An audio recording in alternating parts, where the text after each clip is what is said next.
ಗೋವರ್ಧನಗಿರಿ ಅದನ್ನು ಕೃಷ್ಣ ಎತ್ತಿದಂತಹ ಕಥೆ. ಇದನ್ನು ನಾವು ಭಾಗವತದಲ್ಲಿ ಕೇಳಿದ್ದೇವೆ. ಒಂದು ಮಳೆಗಾಲದಲ್ಲಿ ಎಲ್ಲ ಗೋಪಾಲಕರು ಇಂದ್ರನನ್ನು ಕುರಿತು ಯಾಗವನ್ನು ಮಾಡುವ ಸಿದ್ಧತೆಯಲ್ಲಿದ್ದಾರೆ. ಅಂಥ ಸಂದರ್ಭದಲ್ಲಿ ಕೃಷ್ಣ ಬಂದು ಕೇಳ್ತಾನೆ, ನೀವು ಯಾಕೋಸ್ಕರ ಈ ಯಾಗವನ್ನು ಮಾಡ್ತಾ ಇದ್ದೀರಿ? ಯಾರಿಗೋಸ್ಕರ ಮಾಡ್ತಾ ಇದ್ದೀರಿ? ನಾವು ಇಂದ್ರನಿಗೋಸ್ಕರ ಮಾಡ್ತಾ ಇದ್ದೇವೆ. ಯಾಕಂದರೆ ಮಳೆ ಬಂದಿದೆ, ಮಳೆಯನ್ನು ಸುರಿಸುವವನು ಇಂದ್ರ, ಅದಕ್ಕಾಗಿ ಅವನಿಗೆ ಮಾಡ್ತಾ ಇದ್ದೇವೆ ಅಂತ ಹೇಳಿದಾಗ ಕೃಷ್ಣ ಆಕ್ಷೇಪಿಸಿದ, ಇಂದ್ರನಿಂದ ಏನಾಗುತ್ತೆ? ಇಂದ್ರ ಏನು ಮಾಡಲಿಕ್ಕೆ ಸಾಧ್ಯ ಇದ್ದಾನೆ? ಇಂದ್ರನಿಗೇನು ಸಾಧ್ಯ ಇಲ್ಲ. ನಿಜವಾಗಲೂ ಕೂಡ ಎಲ್ಲವೂ ಅವರವರ ಸ್ವರೂಪಕ್ಕೆ ಸರಿಯಾಗಿ ಆಗ್ತಾ ಇರುವಂಥದ್ದು, ಅವರವರ ಕರ್ಮಕ್ಕೆ ಸರಿಯಾಗಿ ಆಗ್ತಾ ಇರುವಂಥದ್ದು. ಈ ರೀತಿಯೆಲ್ಲ ತಾನು ಪ್ರತಿಪಾದನೆಯನ್ನು ಮಾಡಿ, ನಾವು ಯಾವ ವೃತ್ತಿಯಲ್ಲಿದ್ದೇವೋ ಆ ವೃತ್ತಿಯಲ್ಲೇ ದೇವರನ್ನು ಕಾಣಬೇಕು ಅನ್ನುವುದನ್ನು ಬಹಳ ಸ್ಪಷ್ಟವಾಗಿ ಪ್ರತಿಪಾದನೆ ಮಾಡಿದ. ಅದು ಎಲ್ಲ ಯಾದವರಿಗೂ, ಆ ಗೋಪಾಲಕರಿಗೆ ಇಷ್ಟ ಆಯಿತು. ಅದೇ ರೀತಿ ಗೋವುಗಳ ಆರಾಧನೆಯನ್ನು ಮಾಡಿದರು, ಗೋವರ್ಧನಗಿರಿಯ ಆರಾಧನೆಯನ್ನು ಮಾಡಿದರು, ಬ್ರಾಹ್ಮಣರ ಆರಾಧನೆಯನ್ನು ಮಾಡಿದರು. ಇದರಿಂದ ಕೋಪಗೊಂಡಂತಹ ಇಂದ್ರ ಭಯಂಕರ ಮಳೆಯನ್ನು ಸುರಿಸಿದ. ಆ ರೀತಿ ಮಳೆಯನ್ನು ಸುರಿಸಿದಾಗ ಇಡೀ ವೃಂದಾವನ ತಾನು ಕೊಚ್ಚಿಕೊಂಡು ಹೋಗ್ಲಿಕ್ಕೆ ಶುರುವಾಯಿತು. ಎಲ್ಲರೂ ಬಂದು ಕೃಷ್ಣನಿಗೆ ಶರಣಾದರು. ಕೃಷ್ಣ ಅವಾಗ ಯೋಗಕ್ಷೇಮಂ ವಹಾಮ್ಯಹಂ ಅನನ್ಯಾಶ್ಚಿಂತಯಂತೋ ಮಾಂ ಯೇ ಜನಾ ಪರ್ಯುಪಾಸತೆ ತೇಷಾಂ ನಿತ್ಯಾಭಿಯುಕ್ತಾನಾಂ ಯೋಗಕ್ಷೇಮಂ ವಹಾಮ್ಯಹಂ ಅನ್ನುವ ಮಾತನ್ನು ಸತ್ಯ ಮಾಡುವವನಾಗಿ ಗೋವರ್ಧನ ಪರ್ವತವನ್ನು ಎತ್ತಿ ಹಿಡಿದು ಎಲ್ಲ ಗೋಪಾಲಕರು, ಗೋವುಗಳು, ವೃಂದಾವನ ಎಲ್ಲವನ್ನು ತಾನು ರಕ್ಷಣೆಯನ್ನು ಮಾಡಿದ. ಈ ವಿಷಯವನ್ನು ವಾದಿರಾಜರು ಬಹಳ ಸುಂದರವಾಗಿ ವಿವರಣೆಯನ್ನು ಕೊಡ್ತಾರೆ. ಕೃಷ್ಣ ಗೋವರ್ಧನಗಿರಿಯನ್ನು ಯಾಕೆ ಎತ್ತಿ ಹಿಡಿದ ಅದಕ್ಕೆ ಹೇಳ್ತಾರೆ, ಸಬೂಧರ ಸಾಶ ನಿವರ್ಷಿಪಾತ ಸಮಾಹತೋಪಣ್ವಪಿ ನೋಚಕಂಪೆ ತಥಾ ಹಿ ಗೋಬ್ರಾಹ್ಮಣ ರಕ್ಷಕಸ್ಯ ಕೃಷ್ಣ ದೋರ್ದಂಡಧೃತಸ್ಯ ಕಂಪಃ. ಹೌದು, ಇಲ್ಲಿ ನಮಗೆ ಒಂದು ಪ್ರಶ್ನೆ ಬರಲಿಕ್ಕೆ ಸಾಧ್ಯ ಇಲ್ವಾ? ಇಲ್ಲಿವರೆಗೆ ನಾವು ಪ್ರಶ್ನೆ ಮಾಡಿಕೊಂಡಿಲ್ಲ.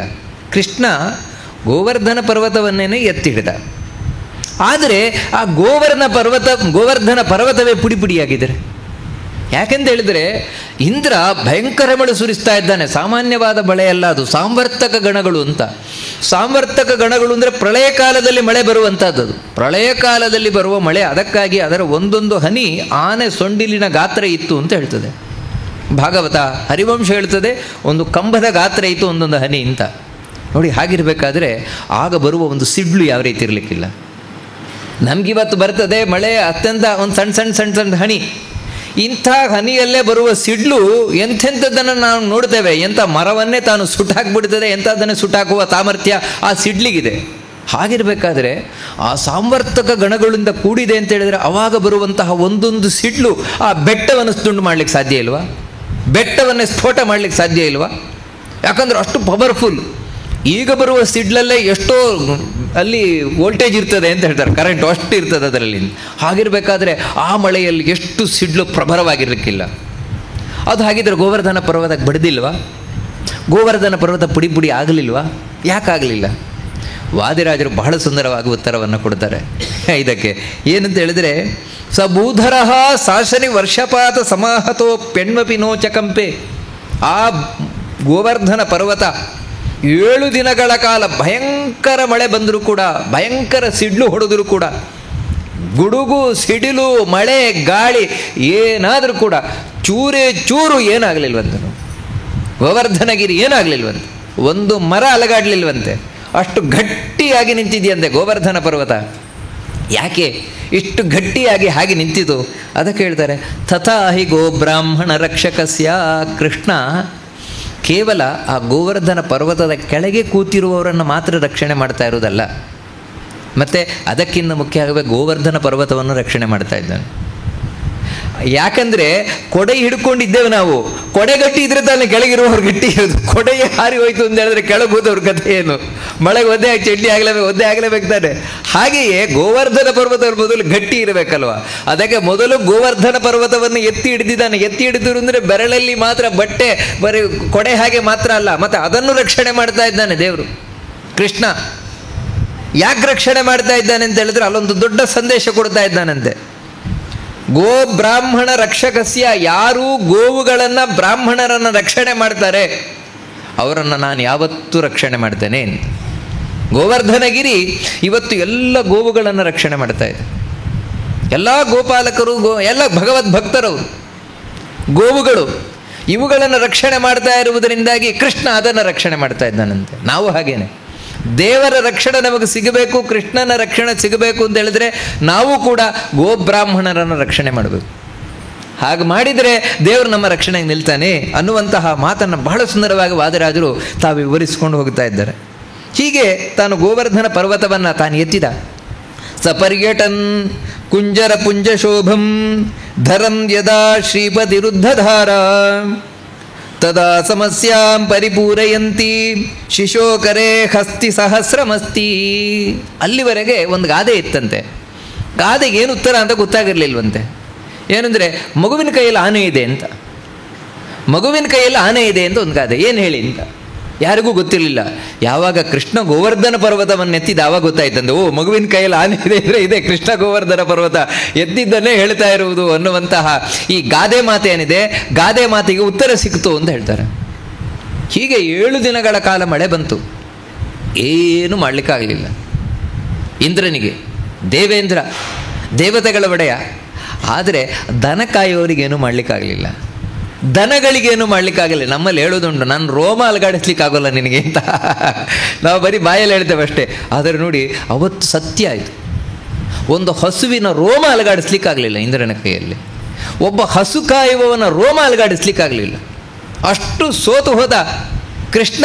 ತನ್ನ ಮಾತನ್ನು ಸತ್ಯ ಮಾಡಿದ. ಯೋಗಕ್ಷೇಮಂ ವಹಾಮ್ಯಹಂ, ನನ್ನ ಭಕ್ತರ ಯೋಗಕ್ಷೇಮವನ್ನು ನಾನು ನೋಡ್ಕೊಳ್ತೇನೆ ಅನ್ನುವ ಮಾತನ್ನು ಸತ್ಯ ಮಾಡಿ ತೋರಿಸಿದ. ಸೋತಂತಹ ಇಂದ್ರ ಮರಳಿದ. ಅಲ್ಲಿವರೆಗೆ ಕಪ್ಪು ಆಕಾಶ ಆಗೋಗಿತ್ತಂತೆ. ಯಾಕಂದ್ರೆ ಅಂಥ ಮಳೆ ಬಂದಿದೆ, ಕಪ್ಪು ಕಟ್ಟು ಹೋಗಿತ್ತಂತೆ ಆಕಾಶ. ಆಕಾಶ ಎಲ್ಲ ತಾನು ಮೋಡಗಳು ಛಿದ್ರಿ ಹೋದ ಮೇಲೆ ಮತ್ತೆ ನೀಲಾಕಾಶ ಆಯ್ತಂತೆ. ಸೂರ್ಯನ ಬೆಳಕು ಬರಲಿಕ್ಕೆ ಶುರುವಾಯ್ತಂತೆ. ಎಲ್ಲ ಕಡೆ ಪ್ರಶಾಂತ ಆಯ್ತಂತೆ. ಕೃಷ್ಣ ಹೇಳ್ತಾನೆ ಗೋಪಾಲಕರಿಗೆ, ಗೋಪಿಕಾಸ್ತ್ರೀಯರು, ಹೋಗಿ ಇನ್ನು ನಿಮ್ಮ ಮನೆಗೆ ಹೋಗಿ ಅಂತ. ಎಲ್ಲರೂ ಆ ಗೋವರ್ಧನ ಪರ್ವತದ ಛಾಯೆಯಲ್ಲೇನಿದ್ರು ಅಲ್ಲಿಂದ ಹೊರಗೆ ಬಂದರು. ಎಲ್ಲ ಹೊರಗೆ ಬಂದು ನಿಂತರು. ಕೃಷ್ಣ ಗೋವರ್ಧನ ಪರ್ವತವನ್ನು ಅದರ ಜಾಗದಲ್ಲೇ ಇಟ್ಟ. ಬಂದು ನಿಂತಾಗ ಆ ಎಲ್ಲ ಗೋಪಾಲಕರು ಹೇಳುವ ಮಾತು ಬಹಳ ಸುಂದರವಾಗಿ ವಾದರಾಜರು ವರ್ಣನೆಯನ್ನು ಮಾಡ್ತಾರೆ. ದಾರಾನೈವ ಪಯೋಮುಚಾಂ ಯದುಪತೆ ಪ್ರೇಮಾಶ್ರುಧಾರಾ ಪರಂ. ಕೃಷ್ಣ, ಮಳೆ ಇಲ್ಲ ಆದರೆ ನೀರು ಬರ್ತಾ ಇದೆ ಅಂತ. ಮಳೆ ಇಲ್ಲ ಆದರೆ ನೀರು ಬರ್ತಾ ಇದೆ. ಹನಿ ಹನಿ ಹನಿ ನೀರು ಬರ್ತಾ ಇದೆ. ಎಲ್ಲಿಂದ? ನಿನ್ನ ಭಕ್ತರ ಕಣ್ಣಿನಿಂದ. ಇಲ್ಲಿವರೆಗೆ ಬರ್ತಾ ಇದ್ದದ್ದು ಮಳೆಯ ಹನಿ, ಈಗ ಬರ್ತಾ ಇರೋದು ಆನಂದ ಬಾಷ್ಪ. ನೋಡಿ, ಎಲ್ಲ ಭಕ್ತರ ಕಣ್ಣಲ್ಲಿ ನೀರು ಬರ್ತಾ ಇದೆ. ಯಾಕಂತ ಹೇಳಿದ್ರೆ ಭಗವಂತ ಯಾವ ರೀತಿ ರಕ್ಷಣೆ ಮಾಡಿದ ಅದನ್ನು ಎಣಿಸಿಕೊಂಡು. ಯಾಕಂತ ಹೇಳಿದರೆ ದೇವರಿಗೆ ಇವನು ಮಹಾ ದೊಡ್ಡ ವೇದಾಂತವನ್ನು ಓದಿದವನು, ಇವನು ದೊಡ್ಡ ಜ್ಞಾನಿ, ದೊಡ್ಡ ಶ್ರೀಮಂತ, ಇದೇನು ಮುಖ್ಯ ಅಲ್ಲ. ಭಕ್ತ ಒಬ್ಬ ದನ ಕಾಯುವವನಾದರೂ ಕೂಡ ದೇವರಿಗೆ ಯಾವುದೇ ಭೇದ ಇಲ್ಲ. ಕಡೆಗೆ ಮನುಷ್ಯರೇ ಬೇಡ, ಒಂದು ಪ್ರಾಣಿಯಾಗಿದ್ರೂ ದೇವರಿಗೆ ಭೇದ ಇಲ್ಲ. ಭಕ್ತಿ ಇದ್ರೆ ಒಂದು ಗೋವುಗಳನ್ನು ರಕ್ಷಣೆ ಮಾಡ್ತಾನೆ. ಈ ರೀತಿ ಎಂಥ ಭಕ್ತ ವತ್ಸಲ. ಅದಕ್ಕೋಸ್ಕರ ನೋಡು ಆನಂದ ಬಾಷ್ಪ ಸುರಿಸ್ತಾ ಇದ್ದಾರೆ. ಸ್ವಾನಾಂ ವಾಪಿನ ಗರ್ಜಿತಂ ಸ್ತುತಿಕೃತಾಂ ಸಿದ್ಧೇಶ್ವರಾಣಾಂ ಧ್ವನಿ. ಕೃಷ್ಣ, ಇಲ್ಲಿವರೆಗೆ ಒಂದು ರೀತಿ ಧ್ವನಿ ಕೇಳಿಸ್ತಾ ಇತ್ತು, ಗುಡುಗು, ಸಿಡ್ಲು, ಮಿಂಚು, ಇವುಗಳದ್ದೇ ಆರ್ಭಟ. ಆದರೆ ಆ ಆರ್ಭಟಗಳೆಲ್ಲ ನಿಂತಿದೆ. ಆದರೆ ಇವಾಗ ಇನ್ನೊಂದು ಆರ್ಭಟ ಶುರುವಾಗಿದೆ ಕೃಷ್ಣ. ಏನಂದರೆ ಎಲ್ಲ ನಿನ್ನ ಭಕ್ತರಾದವರು ನಿನ್ನನ್ನು ಸ್ತೋತ್ರ ಮಾಡ್ತಾ ಇದ್ದಾರೆ. ಆ ಸ್ತೋತ್ರದ ಧ್ವನಿ ಇವಾಗ ಎಲ್ಲ ಕಡೆಯಿಂದಲೂ ಕೇಳಿಸ್ತಾ ಇದೆ ಅಂತ ಹೇಳ್ತಾರೆ. ವಿದ್ಯುನ್ಮಾಮರ ನರ್ತಕೀ ಕರಚಯ ಅಲಂಕಾರ ಕಾಂತಿ ಪ್ರಭೋ. ಇಲ್ಲಿವರೆಗೆ ಫಳಕು ಫಳಕು ಫಳಕು ಮಿಂಚು, ಎಲ್ಲಿ ನೋಡಿದ್ರು ಮಿಂಚು, ಮಿಂಚಿನಲ್ಲಿ ನಾವು ತತ್ತರಿಸಿ ಹೋಗಿದ್ವು. ಆದರೆ ಈಗಲೂ ಕೂಡ ಹಾಗೆ ಫಳಕ ಫಳಕ ಫಳಕ ಕಾಣಿಸ್ತಾ ಇದೆ. ಏನು ಕಾಣಿಸ್ತಾ ಇದೆ ಅಂತ ಹೇಳಿದ್ರೆ, ಕೃಷ್ಣ ನೀನು ಗೋವರ್ಧನ ಪರ್ವತವನ್ನು ಎತ್ತಿ ಭಕ್ತರನ್ನು ಉದ್ಧಾರ ಮಾಡಿದೆಯಲ್ವಾ, ಅದಕ್ಕೆ ಅಪ್ಸರಾಸ್ತ್ರೀಯರು ನರ್ತನ ಮಾಡ್ತಾ ಇದ್ದಾರೆ. ಆ ಅಪ್ಸರಾಸ್ತ್ರೀಯರು ತೊಟ್ಟಿರುವಂತಹ ವಸ್ತ್ರದಲ್ಲಿ ಇರುವಂತಹ ಕುಸುರಿ ಏನಿದೆ ಅದು ಸೂರ್ಯನ ಬೆಳಕಿಗೆ ಪ್ರತಿಫಲಿಸಿ ಫಳ ಫಳ ಫಳ ಫಳ ಅಂತ ಮಿಂಚಿದ ಹಾಗೆ ಮಿಂಚುತ್ತಾ ಇದೆ ಕೃಷ್ಣ. ಅಷ್ಟು ಮಾತ್ರ ಅಲ್ಲ, ನೋವಾಯು ಸುರವೃಷ್ಟ ಪುಷ್ಪ ಸಹಗಾನ ಪಾಲಿ ಪಕ್ಷೇರ್ ಮರುತು. ಇಲ್ಲಿವರೆಗೆ ಭಯಂಕರ ಗಾಳಿ ಬೀಸ್ತಾ ಇತ್ತು, ಈಗ ಗಾಳಿ ಬೀಸ್ತಾ ಇಲ್ಲ. ಮತ್ತೆ ಈಗ ಮಂದ ಮಾರುತ ನಿಧಾನವಾಗಿ ಪುಷ್ಪವೃಷ್ಟಿಯನ್ನು ದೇವತೆಗಳು ಮಾಡ್ತಾ ಇದ್ದಾರೆ. ಆ ಪುಷ್ಪ ವೃಷ್ಟಿಯನ್ನು ಮಾಡ್ತಾ ಇರಬೇಕಾದ್ರೆ ಬರಬೇಕಾದಂತಹ ಗಾಳಿ ಏನಿದೆ ಆ ಗಾಳಿ ಬರ್ತಾ ಇದೆ ಅಂತ ಹೇಳ್ತಾರೆ. ನೀಲಂ ನೇವನಭ ಸುಲಜ್ಜಿತ ಸುಲಜ್ಜಿತ ಶಚಿ ಭರ್ತುರ್ಮುಖೇ ನೀಲಿಮಾ ಅಂತ ಹೇಳ್ತಾರೆ. ಇಲ್ಲಿವರೆಗೆ ಕಪ್ಪು ಮೋಡ ಎಲ್ಲ ಇಡೀ ಆಕಾಶದಲ್ಲಿತ್ತು ಕೃಷ್ಣ. ಇವಾಗ ಕಪ್ಪು ಮೋಡ ಎಲ್ಲ ಹೋಯಿತು. ಮತ್ತು ಈಗ ಕಪ್ಪಾಯಿತು. ಯಾವುದಂದರೆ ಇಂದ್ರನ ಮುಖ. ಇಂದ್ರನ ಮುಖ ಈಗ ಸೋತು ಕಪ್ಪಾಗಿ ಹೋಯಿತು ಅಂತ ಹೇಳಿ. ಅಂದರೆ ಇದು ವರ್ಣನೆಯನ್ನು ಮಾಡುವಂಥದ್ದು. ವಾದಿರಾಜರ ವರ್ಣನೆ ಎಷ್ಟು ಚಂದ ಇದೆ ಅಂತ ಹಾಗೆ ಹೇಳ್ತಾರೆ. ಮೇಘಾ ಕ್ವಾಪಿ ನ ಸಂತಿ ಕಿಂತು ದಿವಿಜಭ್ರಾಜದ್ವಿಮಾನಾಂಬುಧಾಹ. ಕೃಷ್ಣ ಆಕಾಶದಲ್ಲಿ ಮೋಡ ಕಾಣಿಸ್ತಾ ಇಲ್ಲ, ಆದರೆ ಆಕಾಶ ಎಲ್ಲ ತುಂಬಿಕೊಂಡಿದೆ. ಯಾವುದು ಅಂತ ಹೇಳಿದರೆ ನಿನ್ನನ್ನು ಸ್ತೋತ್ರ ಮಾಡಲಿಕ್ಕೆ ಬಂದಿರುವ ದೇವತೆಗಳ ವಿಮಾನಗಳಿಂದ. ಇಲ್ಲಿವರೆಗೆ ಇದ್ದದ್ದು ಮೋಡ, ಈಗ ಇರುವುದು ಎಲ್ಲ ವಿಮಾನಗಳು ಬಂದಿದೆ ದೇವರನ್ನು ಸ್ತೋತ್ರ ಮಾಡಲಿಕ್ಕೋಸ್ಕರ. ತಾಮಿಸ್ರಂ ನಹಿ ದಿಶ್ಯಥೇ ದೃಶಮಪಿ ತ್ವಾಂ ಮಾನುಷಂ ಮನ್ಯತಾಂ ಚಿತ್ತೇಶ್ವಸ್ತಿ. ಇನ್ನು ಇಲ್ಲಿವರೆಗೆ ಕತ್ತಲೆ ಇತ್ತು, ಭಯಂಕರವಾದ ಕತ್ತಲೆ ಇತ್ತು. ಇವಾಗ ಆ ಕತ್ತಲೆ ಎಲ್ಲ ಹೋಗ್ಬಿಟ್ಟಿದೆ. ಎಲ್ಲಿಗೆ ಹೋಗಿದೆ ಅಂತ ಹೇಳಿದ್ರೆ, ಯಾರು ನಿನ್ನನ್ನು ಮನುಷ್ಯರು ಅಂತ ತಿಳ್ಕೊಳ್ತಾ ಇದ್ದಾರೆ ಅವರ ಮನಸ್ಸಿನೊಳಗೆ ಹೋಗಿ ಕೂತ್ಬಿಟ್ಟಿದೆ ಕತ್ತಲೆ ಅಂತ ಹೇಳಿದ್ರೆ. ಅಜ್ಞಾನದಿಂದಾಗಿ ಆ ರೀತಿ ತಿಳ್ಕೊಳ್ತಾ ಇದ್ದಾರೆ ಅವರು. ಕೃಷ್ಣ ನಮ್ಮ ಹಾಗೆ ಮನುಷ್ಯ ಅಂತ ತಿಳ್ಕೊಳ್ತಾ ಇದ್ದಾರೆ. ಚಿತ್ತೇಶ್ವಸ್ತಿನ ವೇಪಥುರ್ನಿಜ ಜನೇ ಭೀತೇಂದ್ರ ಗಾತ್ರೇ ಪರಂ. ಇಲ್ಲಿವರೆಗೆ ಆ ಶೀತಳವಾದ ಗಾಳಿಯಿಂದ, ಥಂಡಿ ಗಾಳಿಯಿಂದಾಗಿ ನಾವು ನಡುಗುತ್ತಾ ಇದ್ದವು. ಈಗ ಹೆದರಿ ಇಂದ್ರ ನಡುಗುತ್ತಾ ಇದ್ದಾನೆ. ನಮ್ಮ ಎಲ್ಲ ನಡುಕ ಅವನಿಗೆ ಹೋಗಿದೆ. ಇಲ್ಲಿವರೆಗೆ ಕಪ್ಪು ನಮ್ಮನ್ನು ಆವರಿಸಿಕೊಂಡಿತ್ತು, ಇವಾಗ ಎಲ್ಲ ಯಾರು ದುಷ್ಟ ಜನರಿದ್ದಾರೆ ಅವರೊಳಗೆ ಹೋಗಿ ಕೂತಿದೆ. ಈ ರೀತಿ ಆ ಎಲ್ಲ ಗೋಪಾಲಕರು ಕೃಷ್ಣನನ್ನು ಸ್ತೋತ್ರ ಮಾಡಿದ್ರಂತೆ. ಅಂದರೆ ಆ ಮಾಡುವ ಸ್ತೋತ್ರವನ್ನು ಕೂಡ ಅಷ್ಟು ಸ್ವಾರಸ್ಯವಾಗಿ ವಿವರಣೆಯನ್ನು ಮಾಡ್ಕೊಂಡು ಹೋಗ್ತಾರೆ. ಮುಂದೆ ಒಂದು ವಸಂತ ಋತು. ಆ ವಸಂತ ಋತುವಿನಲ್ಲಿ ಕೃಷ್ಣ ಎಲ್ಲ ಗೋವುಗಳೊಂದಿಗೆ ತಾನು ಕಾಡನ್ನು ಪ್ರವೇಶ ಮಾಡಿದ್ದಾನೆ. ಆ ಕಾಡಿನಲ್ಲಿ ಕೊಳಲನ್ನು ತನ್ನ ತುಟಿಯಲ್ಲಿಟ್ಟು ಊದುತ್ತಾ ಇದ್ದಾನಂತೆ. ಕೊಳಲಿನ ನಾದವನ್ನು ಮಾಡ್ತಾ ಇದ್ದಾನಂತೆ. ವಾಸ್ತವಿಕವಾಗಿ ಆ ಕೊಳಲಿನ ನಾದವನ್ನು ಭಾಗವತ ವರ್ಣನೆಯನ್ನು ಮಾಡ್ತದೆ, ವೇಣುಗೀತೆ ಅಂತಲೇ ಇದೆ. ಆದರೆ ಇನ್ನೂ ಬಹಳ ಸ್ವಾರಸ್ಯವಾಗಿ ವಾದಿರಾಜರು ವರ್ಣನೆಯನ್ನು ಮಾಡ್ತಾರೆ. ಅಲ್ಲಿ ಹೇಳೋದುಂಟು, ಹೇ ಸಖಿ ಗೆಳತಿ, ಆ ಕೊಳಲು ಏನು ಪುಣ್ಯ ಮಾಡಿದೆ, ಯಾಕಂದರೆ ಕೃಷ್ಣನ ಕೈಯಲ್ಲಿದೆಯಲ್ವಾ, ಹಾಗೆ ಈ ರೀತಿಯಲ್ಲಿ ಹೇಳೋದುಂಟು. ವಾದಿರಾಜರು ಇಲ್ಲಿ ನಮಗೊಂದು ಒಳ್ಳೆಯ ಸಾಮಾಜಿಕವಾದ ನೀತಿಯನ್ನು ಹೇಳ್ತಾರೆ. ಆ ವೇಣುಗಾನದ ಸಂದರ್ಭದಲ್ಲಿ ಶುಷ್ಕಾಮಪಿ ಸ್ವ ಸರಸಾಮಧರಾಮೃತೇನ ಹೃದ್ಯಸ್ವನಾಮಪಿ ವಿಧಾಯ ಮೃದೂಕ್ತಿ ಶೂನ್ಯಾಂ ಛಿದ್ರಂ ನಿಗೋಕ್ಯ ಮುರಳೀಂ ಮುರಜಿಚ್ಚುಚುಂಭೆ ತದ್ವಂಶಜಾತಲನನಾಸು ನ ಕಸ್ಯ ಪಕ್ಷಃ. ವಾಸ್ತವಿಕವಾಗಿ ಮುರಳಿ ಅಂತ ಹೇಳಿದರೆ ಕೊಳಲು ಒಂದು ಬಿದಿರಿನಿಂದ ಮಾಡಲ್ಪಟ್ಟಿದೆ. ನಮಗೊತ್ತು ಬಿದಿರಿನಿಂದ ಮಾಡಲ್ಪಡುವಂಥದ್ದು ಕೊಳಲು. ಬಿದಿರಿಗೆ ಸಂಸ್ಕೃತದಲ್ಲಿ ವಂಶಿ ಅಂತ ಹೆಸರಿದೆ. ವಂಶಿ ಅಂತ ಅದಕ್ಕೆ ಹೆಸರು ಬಿದಿರಿಗೆ. ಅದನ್ನು ವಾದಿರಾಜರು ಬಹಳ ಚೆನ್ನಾಗಿ ಹೋಲಿಸ್ತಾರೆ. ಯಾರಿಗೆ ಅಂದರೆ ಒಬ್ಬಳು ಹೆಣ್ಣು, ಆ ಹೆಣ್ಣು ಈ ಬಿದಿರಿನಾಗಿರಬೇಕಂದು, ಕೊಳಲಿನಂತಿರಬೇಕಂದ್ರೆ. ಕೊಳಲಿನಂತೆ ಅಂತ ಹೇಳಿದರೆ ಅಂದರೆ ಒಳ್ಳೆಯ ವಂಶದಲ್ಲಿ ಬಂದ ಹೆಣ್ಣು ಅವಳು ಯಾವತ್ತೂ ಈ ಕೊಳಲಿನಂತಿರ್ತಾಳೆ ಅಂತ. ಕೊಳಲಿನಂತಿರ್ತಾಳೆ ಅಂದರೆ ಅರ್ಥ ಏನು ಅಂತ ಹೇಳಿದ್ರೆ, ಶುಷ್ಕಾಮಪಿ, ಒಂದೊಮ್ಮೆ ನೀವು ಬರೀ ಬಿದಿರು ತಗೊಳ್ಳಿ, ಬರೀ ಬಿದಿರು ತೊಗೊಂಡ್ರೆ ಏನು ಬರುತ್ತೆ ಅದರಿಂದ ಶಬ್ದ. ಒಂದೊಮ್ಮೆ ನೀವು ಬರೀ ಬಿದಿರನ್ನು ತೊಗೊಂಡು ಬಾಯಿ ಇಟ್ಟುವುದಿದ್ರೆ ಏನೋ ಭೋ ಒಂದು ಶಬ್ದ ಬರ್ತದೆ, ಇನ್ನೇನು ಶಬ್ದ ಬರೋಲ್ಲ ಅದರಲ್ಲಿ. ಮತ್ತಿನ್ನೊಂದು ಏನಂದರೆ ಅದು ಒಣಗಿದ್ದದು, ಹಸಿಯೂ ಅಲ್ಲ. ಬಿದಿರಿಗೆ ಬಳಸುವಂಥದ್ದು ಒಣಗಿದ್ದು, ಶುಷ್ಕಾಮಪಿ ಒಣಗಿದೆ, ಅದು ಯಾವುದಕ್ಕೂ ಪ್ರಯೋಜನ ಇಲ್ಲ. ಹಾಗಿದ್ದರೂ ಕೂಡ ಸರಸಾಧರಾಮೃತ ರಸೇನ, ಕೃಷ್ಣನ ತುಟಿಯಲ್ಲಿ ಇಡಲ್ಪಟ್ಟಿದೆ ಅದು. ಹಾಗಿದ್ರೆ ಅದು ಏನು ಭಾಗ್ಯ ಮಾಡಿದ್ದಾರೆ. ಅಷ್ಟು ಮಾತ್ರ ಅಲ್ಲ, ಹೇಳ್ತಾರೆ ಹೃದಯಸ್ವನಾಮಪಿ ವಿಧಾಯ ಮೃದೂಕ್ತಿ ಶೂನ್ಯಾಂ.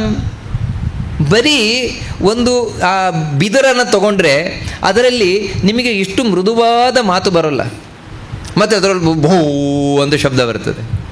ಆದರೆ ಅದನ್ನೇ ಕೊಳಲನ್ನಾಗಿ ತುಟಿಯಲ್ಲಿಟ್ಟು ಕೃಷ್ಣ ಊದ್ತಾ ಇದ್ದಾನೆ ಅಂತ ಹೇಳಿದ್ರೆ ಎಷ್ಟು ಇಂಪಾದ ಗಾನ ಬರ್ತಾ ಇದೆ.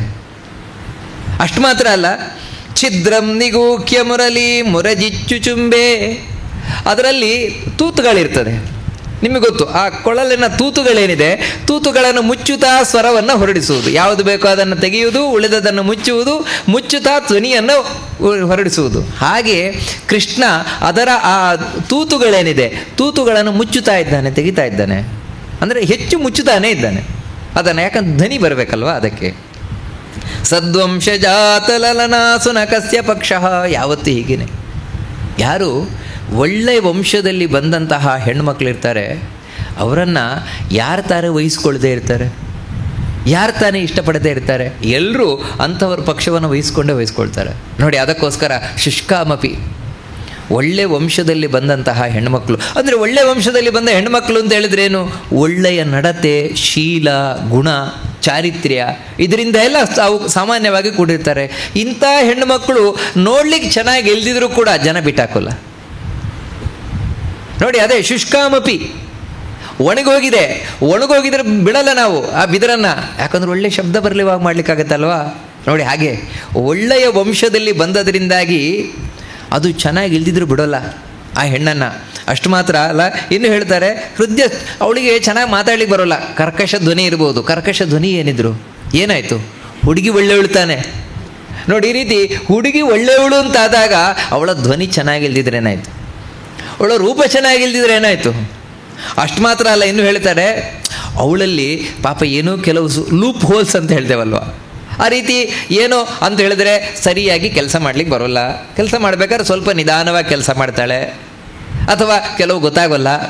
ಈ ರೀತಿ ಏನೋ ಕೆಲವೆಲ್ಲ ಫಾಲ್ಟ್ಸ್ ಇರ್ಬೋದು. ಅದೇ ತೂತುಗಳು, ಆ ತೂತುಗಳನ್ನು ಮುಚ್ಚುತ್ತಾರಂತೆ. ಅದೇ ರೀತಿ ಕೃಷ್ಣ ಅದನ್ನು ಮುಚ್ಚುತ್ತಾ ಇದ್ದಾರಂತೆ. ಯಾಕಂತ ಹೇಳಿದ್ರೆ ಒಳ್ಳೆ ವಂಶದಲ್ಲಿ ಬಂದವಳಲ್ವ, ಗುಣ, ನಡತೆ, ಚಾರಿತ್ರ್ಯ, ಸ್ವಭಾವ ಎಲ್ಲ ಚೆನ್ನಾಗಿದೆಯಲ್ವ. ಅವಾಗೇನೆಂದರೆ ಇಂಥ ಕೆಲವು ದೋಷಗಳು ಅದನ್ನು ಮುಚ್ಚಲಿಕ್ಕೆ ನೋಡ್ತಾರೆ. ಹೀಗೆ ಯಾವತ್ತೂ ಒಳ್ಳೆಯ ವಂಶದಲ್ಲಿ ಬಂದ ಹೆಣ್ಮಕ್ಕಳನ್ನು ಯಾರು ತಾನೇ ಆ ಪಕ್ಷ ವಹಿಸ್ಕೊಳ್ತಾ ಇರ್ತಾರೆ. ಅಂದರೆ ಆ ಕೊಳಲನ್ನು ಬಹಳ ಸುಂದರವಾಗಿ ಹೋಲಿಸ್ತಾರೆ ವಾದಿರಾಜರು ಒಬ್ಬ ಒಳ್ಳೆಯ ಹೆಣ್ಣಿಗೆ. ಅಷ್ಟು ಮಾತ್ರ ಅಲ್ಲೇನು ಹೇಳ್ತಾರೆ, ಅಪರವಶಮಪೀತಂ ಅಪೀಶಂ ಸಾನುರಕ್ತಂ ವಿಧತ್ತೆ ಸಹಜಮಪಿ ವಿರೋಧಂ ಹಂತಿ ಜಂತುಷ್ವಭೇದಂ ವಶಯತೆ ಜಗದೇ ತನ್ಮಾನ್ಯತಾ ಮಾಪವೇಣುರ್ಮಧುರ ನಿನದ ಭಾಜಂ ಖಿನ್ನ ಸಾಧ್ಯಂ ಹಿ ಲೋಕೆ. ಆ ಕೃಷ್ಣನ ಕೊಳಲಿನ ಧ್ವನಿ, ಆ ಕೊಳಲಿನ ಧ್ವನಿ ಏನೆಲ್ಲ ಮಾಡಿಬಿಡ್ತು ಅಂತ ಅದನ್ನು ಹೇಳ್ತಾ ಇದ್ದಾರೆ. ವಾಸ್ತವಿಕವಾಗಿ ಕೃಷ್ಣ ಯಾರಿಗೂ ವಶವಾಗುವವನಲ್ಲ. ಅವನು ಯಾರು ಅವನನ್ನು ವಶ ಮಾಡ್ಕೊಳ್ಳಿಕ್ಕೆ ಸಾಧ್ಯ ಇಲ್ಲ. ಅಂತಹ ಕೃಷ್ಣನನ್ನು ತಾನು ವಶ ಮಾಡ್ಕೊಂಡಿದೆಯಲ್ವ ಆ ಕೊಳಲು. ಯಾಕಂತ ಹೇಳಿದ್ರೆ ಅದನ್ನು ತನ್ನ ತುಟಿ ಮೇಲೆ ಇಟ್ಟುಕೊಂಡಿದ್ದಾನೆ ಅಂತ ಹೇಳಿದ್ರೆ ಅದಕ್ಕೆ ತಾನು ಮುತ್ತು ಕೊಡ್ತಾ ಇದ್ದಾನೆ ಕೃಷ್ಣ. ಯಾರಿಗಿರು ಕೊಡ್ತಾನೆ ಕೃಷ್ಣ? ಆ ಕೊಳಲಿಗೆ ಕೊಡ್ತಾ ಇದ್ದಾನೆ ಅಂತ ಹೇಳಿದ್ರೆ ಆ ಕೊಳಲಿಗೆ ಏನು ಪುಣ್ಯ ಮಾಡಿರ್ಬೇಕಲ್ವ. ಅಷ್ಟು ಮಾತ್ರ ಅಲ್ಲ, ಇನ್ನೂ ಹೇಳ್ತಾರೆ ಸಹಜಮಪಿ ವಿರೋಧಂ ಹಂತಿ. ಆವಾಗ ಕೃಷ್ಣ ತಾನು ಕೊಳಲನ್ನು ಊದ್ಲಿಕ್ಕೆ ಪ್ರಾರಂಭ ಮಾಡಿದ, ಆಗ ಇಡೀ ಕಾಡಿನಲ್ಲಿ ಎಲ್ಲ ವೈರವನ್ನು ಮರೆತು ಬಿಟ್ಟುವಂತೆ. ವೈರವನ್ನು ಮರೆತು ಪರಸ್ಪರ ಯಾವತ್ತೂ ವೈರಿಗಳಾಗಿರುವಂತಹ ಪ್ರಾಣಿ ಪಕ್ಷಿಗಳು ಕೂಡ ಒಟ್ಟಿಗೆ ಕೂತ್ಕೊಂಡು ಕೃಷ್ಣನ ವೇಣುವನ್ನು ಅದು ಕೇಳ್ತಾ ಇದ್ದಾವೆ ನೋಡಿ. ಈ ರೀತಿ ಆ ವೈರವನ್ನು ಕೂಡ ಕಡೆಗಣಿಸ್ಬಿಟ್ಟು ಅಷ್ಟು ಮಾತ್ರ ಹೇಳ್ತಾರೆ, ವಶಯತಿ ಜಗತೆ ತನ್ಮಾನ್ಯತಾ ಮಾಪವೇಣು. ಇಡೀ ಕೃಷ್ಣನ ವೇಣುಗಾನ ಮಾಡ್ತಾ ಇದ್ದರೆ ಇಡೀ ಜಗತ್ತು ಪರವಶವಾಗಿಬಿಟ್ಟಿದೆಯಂತೆ, ಕೇಳ್ತಾ ಆನಂದ ಪಡ್ತಾ ಇದೆಯಂತೆ. ಇದು ಏನು ಹೇಳ್ತಾ ಇದೆ ಗೊತ್ತುಂಟಾ? ಇದು ಏನು ತೋರಿಸ್ತಾ ಇದೆ ಅಂತ ಹೇಳಿದ್ರೆ, ಮಧುರ ನಿನದ ಭಾಜ. ಯಾರು ಚೆನ್ನಾಗಿ ಮಾತಾಡ್ತಾರೆ, ಮಧುರವಾಗಿ ಮಾತಾಡುವವರೇ ಜಗತ್ತಿನಲ್ಲಿ ಯಾವುದು ಅಸಾಧ್ಯ ಅಂತ. ಚೆನ್ನಾಗಿ ಮಾತಾಡುವವರಿಗೆ, ಮಧುರವಾಗಿ ಚೆನ್ನಾಗಿ ಮಾತಾಡುವವರಿಗೆ ಎಲ್ಲವೂ ಸಾಧ್ಯ ಅಂತ ಹೇಳಿದರೆ, ಬೇರೆಯವರು ವಶಕ್ಕೆ ಬರೋದವರು ಅವರನ್ನು ಕಂಟ್ರೋಲಿ ಮಾಡಿ ಸಾಧ್ಯವೇ ಇಲ್ಲಪ್ಪ. ಮತ್ತೆ ಹೇಳಿದರೆ ಇವ್ರು ಹೇಳಿದರೆ ಮಾತ್ರ ಕೇಳ್ತಾರೆ. ಯಾಕೆ ಅಂತ ಹೇಳಿದರೆ ಇವರು ಅಷ್ಟು ಚೆನ್ನಾಗಿ ಮಾತಾಡ್ತಾರಲ್ವ. ಅದು ನೋಡಿ, ಮಾತು ಅನ್ನುವುದು ಎಷ್ಟು ಮುಖ್ಯವಾಗಿ ಬೇಕು ಅಂತ. ಮಧುರವಾದ ಮಾತು ಅನ್ನುವುದು ಜಗತ್ತಿನಲ್ಲಿ ಯಾವ ರೀತಿ ಎಲ್ಲವನ್ನ ಸರಿ ಮಾಡುತ್ತದೆ ಅಂತ. ಅದಕ್ಕೆ ಹೇಳೋದು ಮಾತು ಬಲ್ಲವನಿಗೆ ಜಗಳವಿಲ್ಲ ಅಂತ. ಚೆನ್ನಾಗಿ ಮಾತಾಡಬೇಕು. ಅದಕ್ಕೆ ಅಷ್ಟು ಮಾತ್ರ ಅಲ್ಲ, ಮಾತು ಅನ್ನುವುದು ಏನೆಲ್ಲ ಕೆಲಸ ಮಾಡ್ತದೆ ಅಂತ ಹೇಳಿದರೆ ಪರಸ್ಪರ ವಿರೋಧವನ್ನು ಒಟ್ಟು ಮಾಡಿಬಿಡ್ತದೆ ಅಂತ. ಒಬ್ಬರನ್ನೊಬ್ಬರು ಕಂಡ್ರಾಗೋಲ್ಲ. ಆದರೆ ಯಾರೊಬ್ಬರು ಮಧ್ಯವರ್ತಿಗಳು ಅವ್ರ ಹತ್ರನೂ ಮಾತಾಡಿ ಇವ್ರ ಹತ್ರನೂ ಮಾತಾಡಿ ಇಬ್ಬರಿಗೂ ಕೂಡ ಒಂದಾಗುವಂತೆ ಮಾಡಲಿಕ್ಕೆ ಸಾಧ್ಯತೆ ಉಂಟು, ಅಥವಾ ಮಾತಿನಿಂದಾಗಿ ಸರಿಯಾಗ್ಲಿಕ್ಕೆ ಸಾಧ್ಯತೆ ಉಂಟು. ಈ ರೀತಿ ಮಾತನ್ನುವುದೇನಿದೆ, ಮಾತು ಪರಸ್ಪರ ವಿರೋಧವನ್ನು ತಾನು ಪರಿಹಾರ ಮಾಡುತ್ತದೆ. ಅಷ್ಟು ಮಾತ್ರ ಅಲ್ಲ, ಇಡೀ ಜಗತ್ತನ್ನು ವಶಕ್ಕೆ ಮಾಡ್ಕೊಂಡ್ಬಿಡ್ತದೆ. ಚೆನ್ನಾಗಿ ಮಾತಾಡಿದರೆ ಎಲ್ಲರೂ ಮೆಚ್ಚಿಕೊಳ್ತಾರೆ, ಮಾತಿನಿಂದಲೇ ಮೆಚ್ಚಿಕೊಳ್ತಾರೆ, ಇನ್ಯಾವುದರಿಂದಲೂ ಅಲ್ಲ. ಈ ರೀತಿ ಮಾತಿನಿಂದಾಗಿ ಎಲ್ಲವನ್ನೂ ವಶಪಡಿಸ್ಕೊಳ್ಳಿಕ್ಕೆ ಸಾಧ್ಯ ಉಂಟು ಅನ್ನುವುದನ್ನು ಈ ಕೊಳಲಿನ ನಾದ ತಿಳಿಸಿಕೊಡ್ತಾ ಇದೆ ಅಂತ ತಾವು ತಿಳಿಸ್ತಾ, ಆ ರೀತಿ ಕೃಷ್ಣ ವೇಣುನಾದವನ್ನು ಮಾಡ್ತಾ ಇದ್ದಾನಂತೆ. ವೇಣುನಾದವನ್ನು ಮಾಡ್ತಾ ಇಡೀ ಜಗತ್ತಿಗೆ ಆನಂದವನ್ನು ಕೊಡ್ತಾ ಇದ್ದಾನೆ. ಈ ರೀತಿ ಕೊಡ್ತಾ ಭಗವಂತ ಇನ್ನೂ ಕೆಲವು ಮಾತುಗಳನ್ನು ತಿಳಿಸ್ಕೊಂಡು ಹೋಗ್ತಾರೆ. ಜಗತ್ಪಿತಾ ಶಕ್ಪತ್ಯಾದಿ ಸೇವಾಪಿ ಭವತ್ ಪ್ರಸಾದ ಪ್ರಾಪ್ತ್ಯರ್ಥಮೇವೇತಿ ವದಂತಿ ಸಂತಃ ತ್ವತ್ಪಾದ ಮೂಲಂ ವಿಧಿನೋಪನೀತಾಂ ಕಸ್ಮಾನ್ ಮುಧಾ ಜ್ಞಾಪಯಸೀಶ ಗಂತುಂ.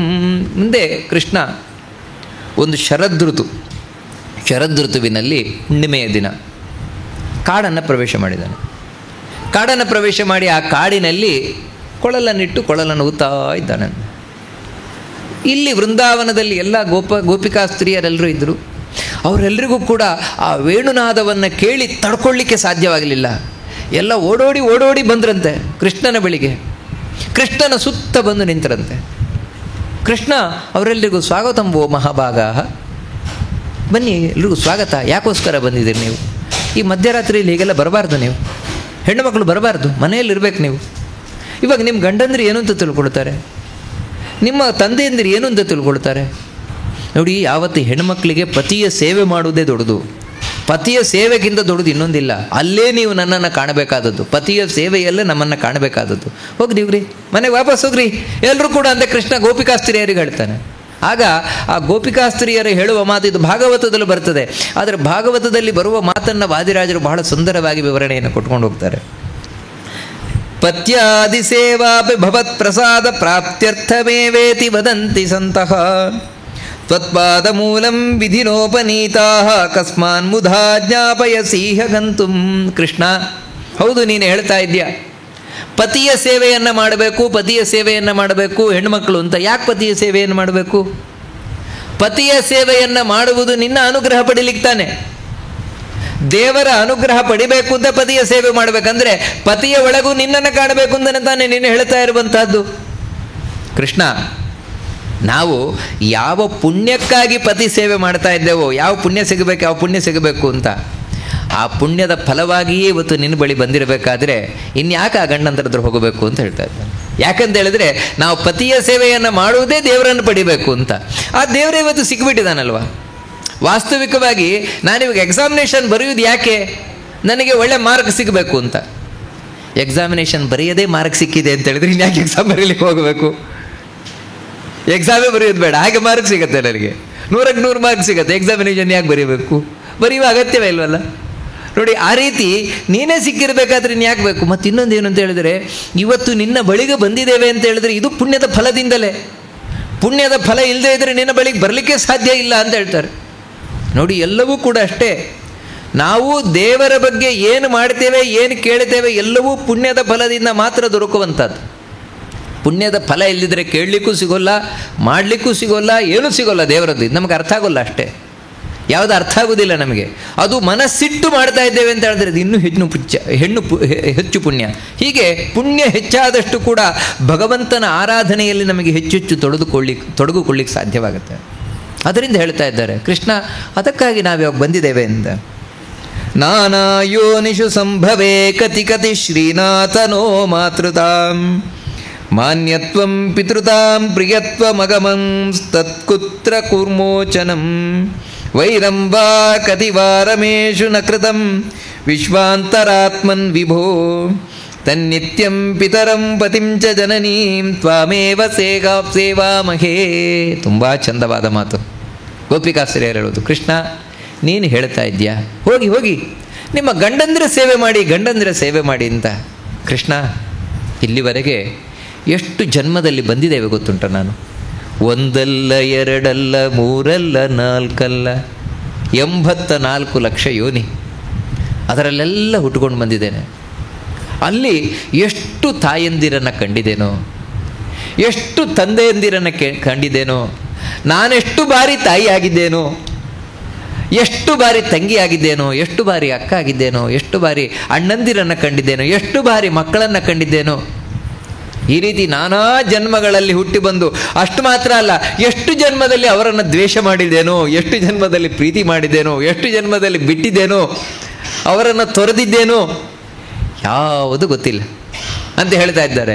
ಪತಿ ಪತಿ ಅಂತ ಹೇಳಿದರೆ ಈ ಜನ್ಮದಲ್ಲಿ ಯಾರು ಪತಿ ಅಂತ ಹೇಳ್ತೀವೋ ಮುಂದಿನ ಜನ್ಮದಲ್ಲಿ ಅದೇ ನನ್ನ ವೈರಿ ಆಗ್ಬೋದು, ಹಿಂದಿನ ಜನ್ಮದಲ್ಲಿ ವೈರಿಯಾದವನೇ ಈ ಜನ್ಮದಲ್ಲಿ ಪತಿಯಾಗಿರಬಹುದು. ಯಾವುದೂ ಹೇಳಲಿಕ್ಕೆ ಬರೋಲ್ಲ. ಈ ಸಂಬಂಧಗಳು ಅಂತ ಹೇಳಿದ್ರೆ ಯಾವ ರೀತಿ ಇರ್ತದೆ ಅಂತ ಹೇಳಿದ್ರೆ ಪದ್ಮಪುರಾಣದಲ್ಲಿ ಬರ್ತದೆ ನೋಡಿ, ಕಥೆ ಬರ್ತದೆ. ಮಕ್ಕಳು ಯಾವ ರೀತಿ ಬರ್ತಾರೆ ಅಂತ. ನಿಜವಾಗಲೂ ಮಕ್ಕಳಲ್ಲಿ ಒಳ್ಳೆಯ ಮಕ್ಕಳು ಮಾತ್ರ ನಮ್ಮ ಪುಣ್ಯದ ಫಲದಿಂದ ಬರುವಂಥದ್ದನ್ನು ನೋಡಿ. ಇಲ್ಲದೇ ಇದ್ದರೆ ಪಾಪದ ಫಲವಾಗಿಯೂ ಮಕ್ಕಳು ಬರಲಿಕ್ಕೆ ಸಾಧ್ಯತೆ ಇದೆ ಅಂತ ಹೇಳ್ತಾರೆ.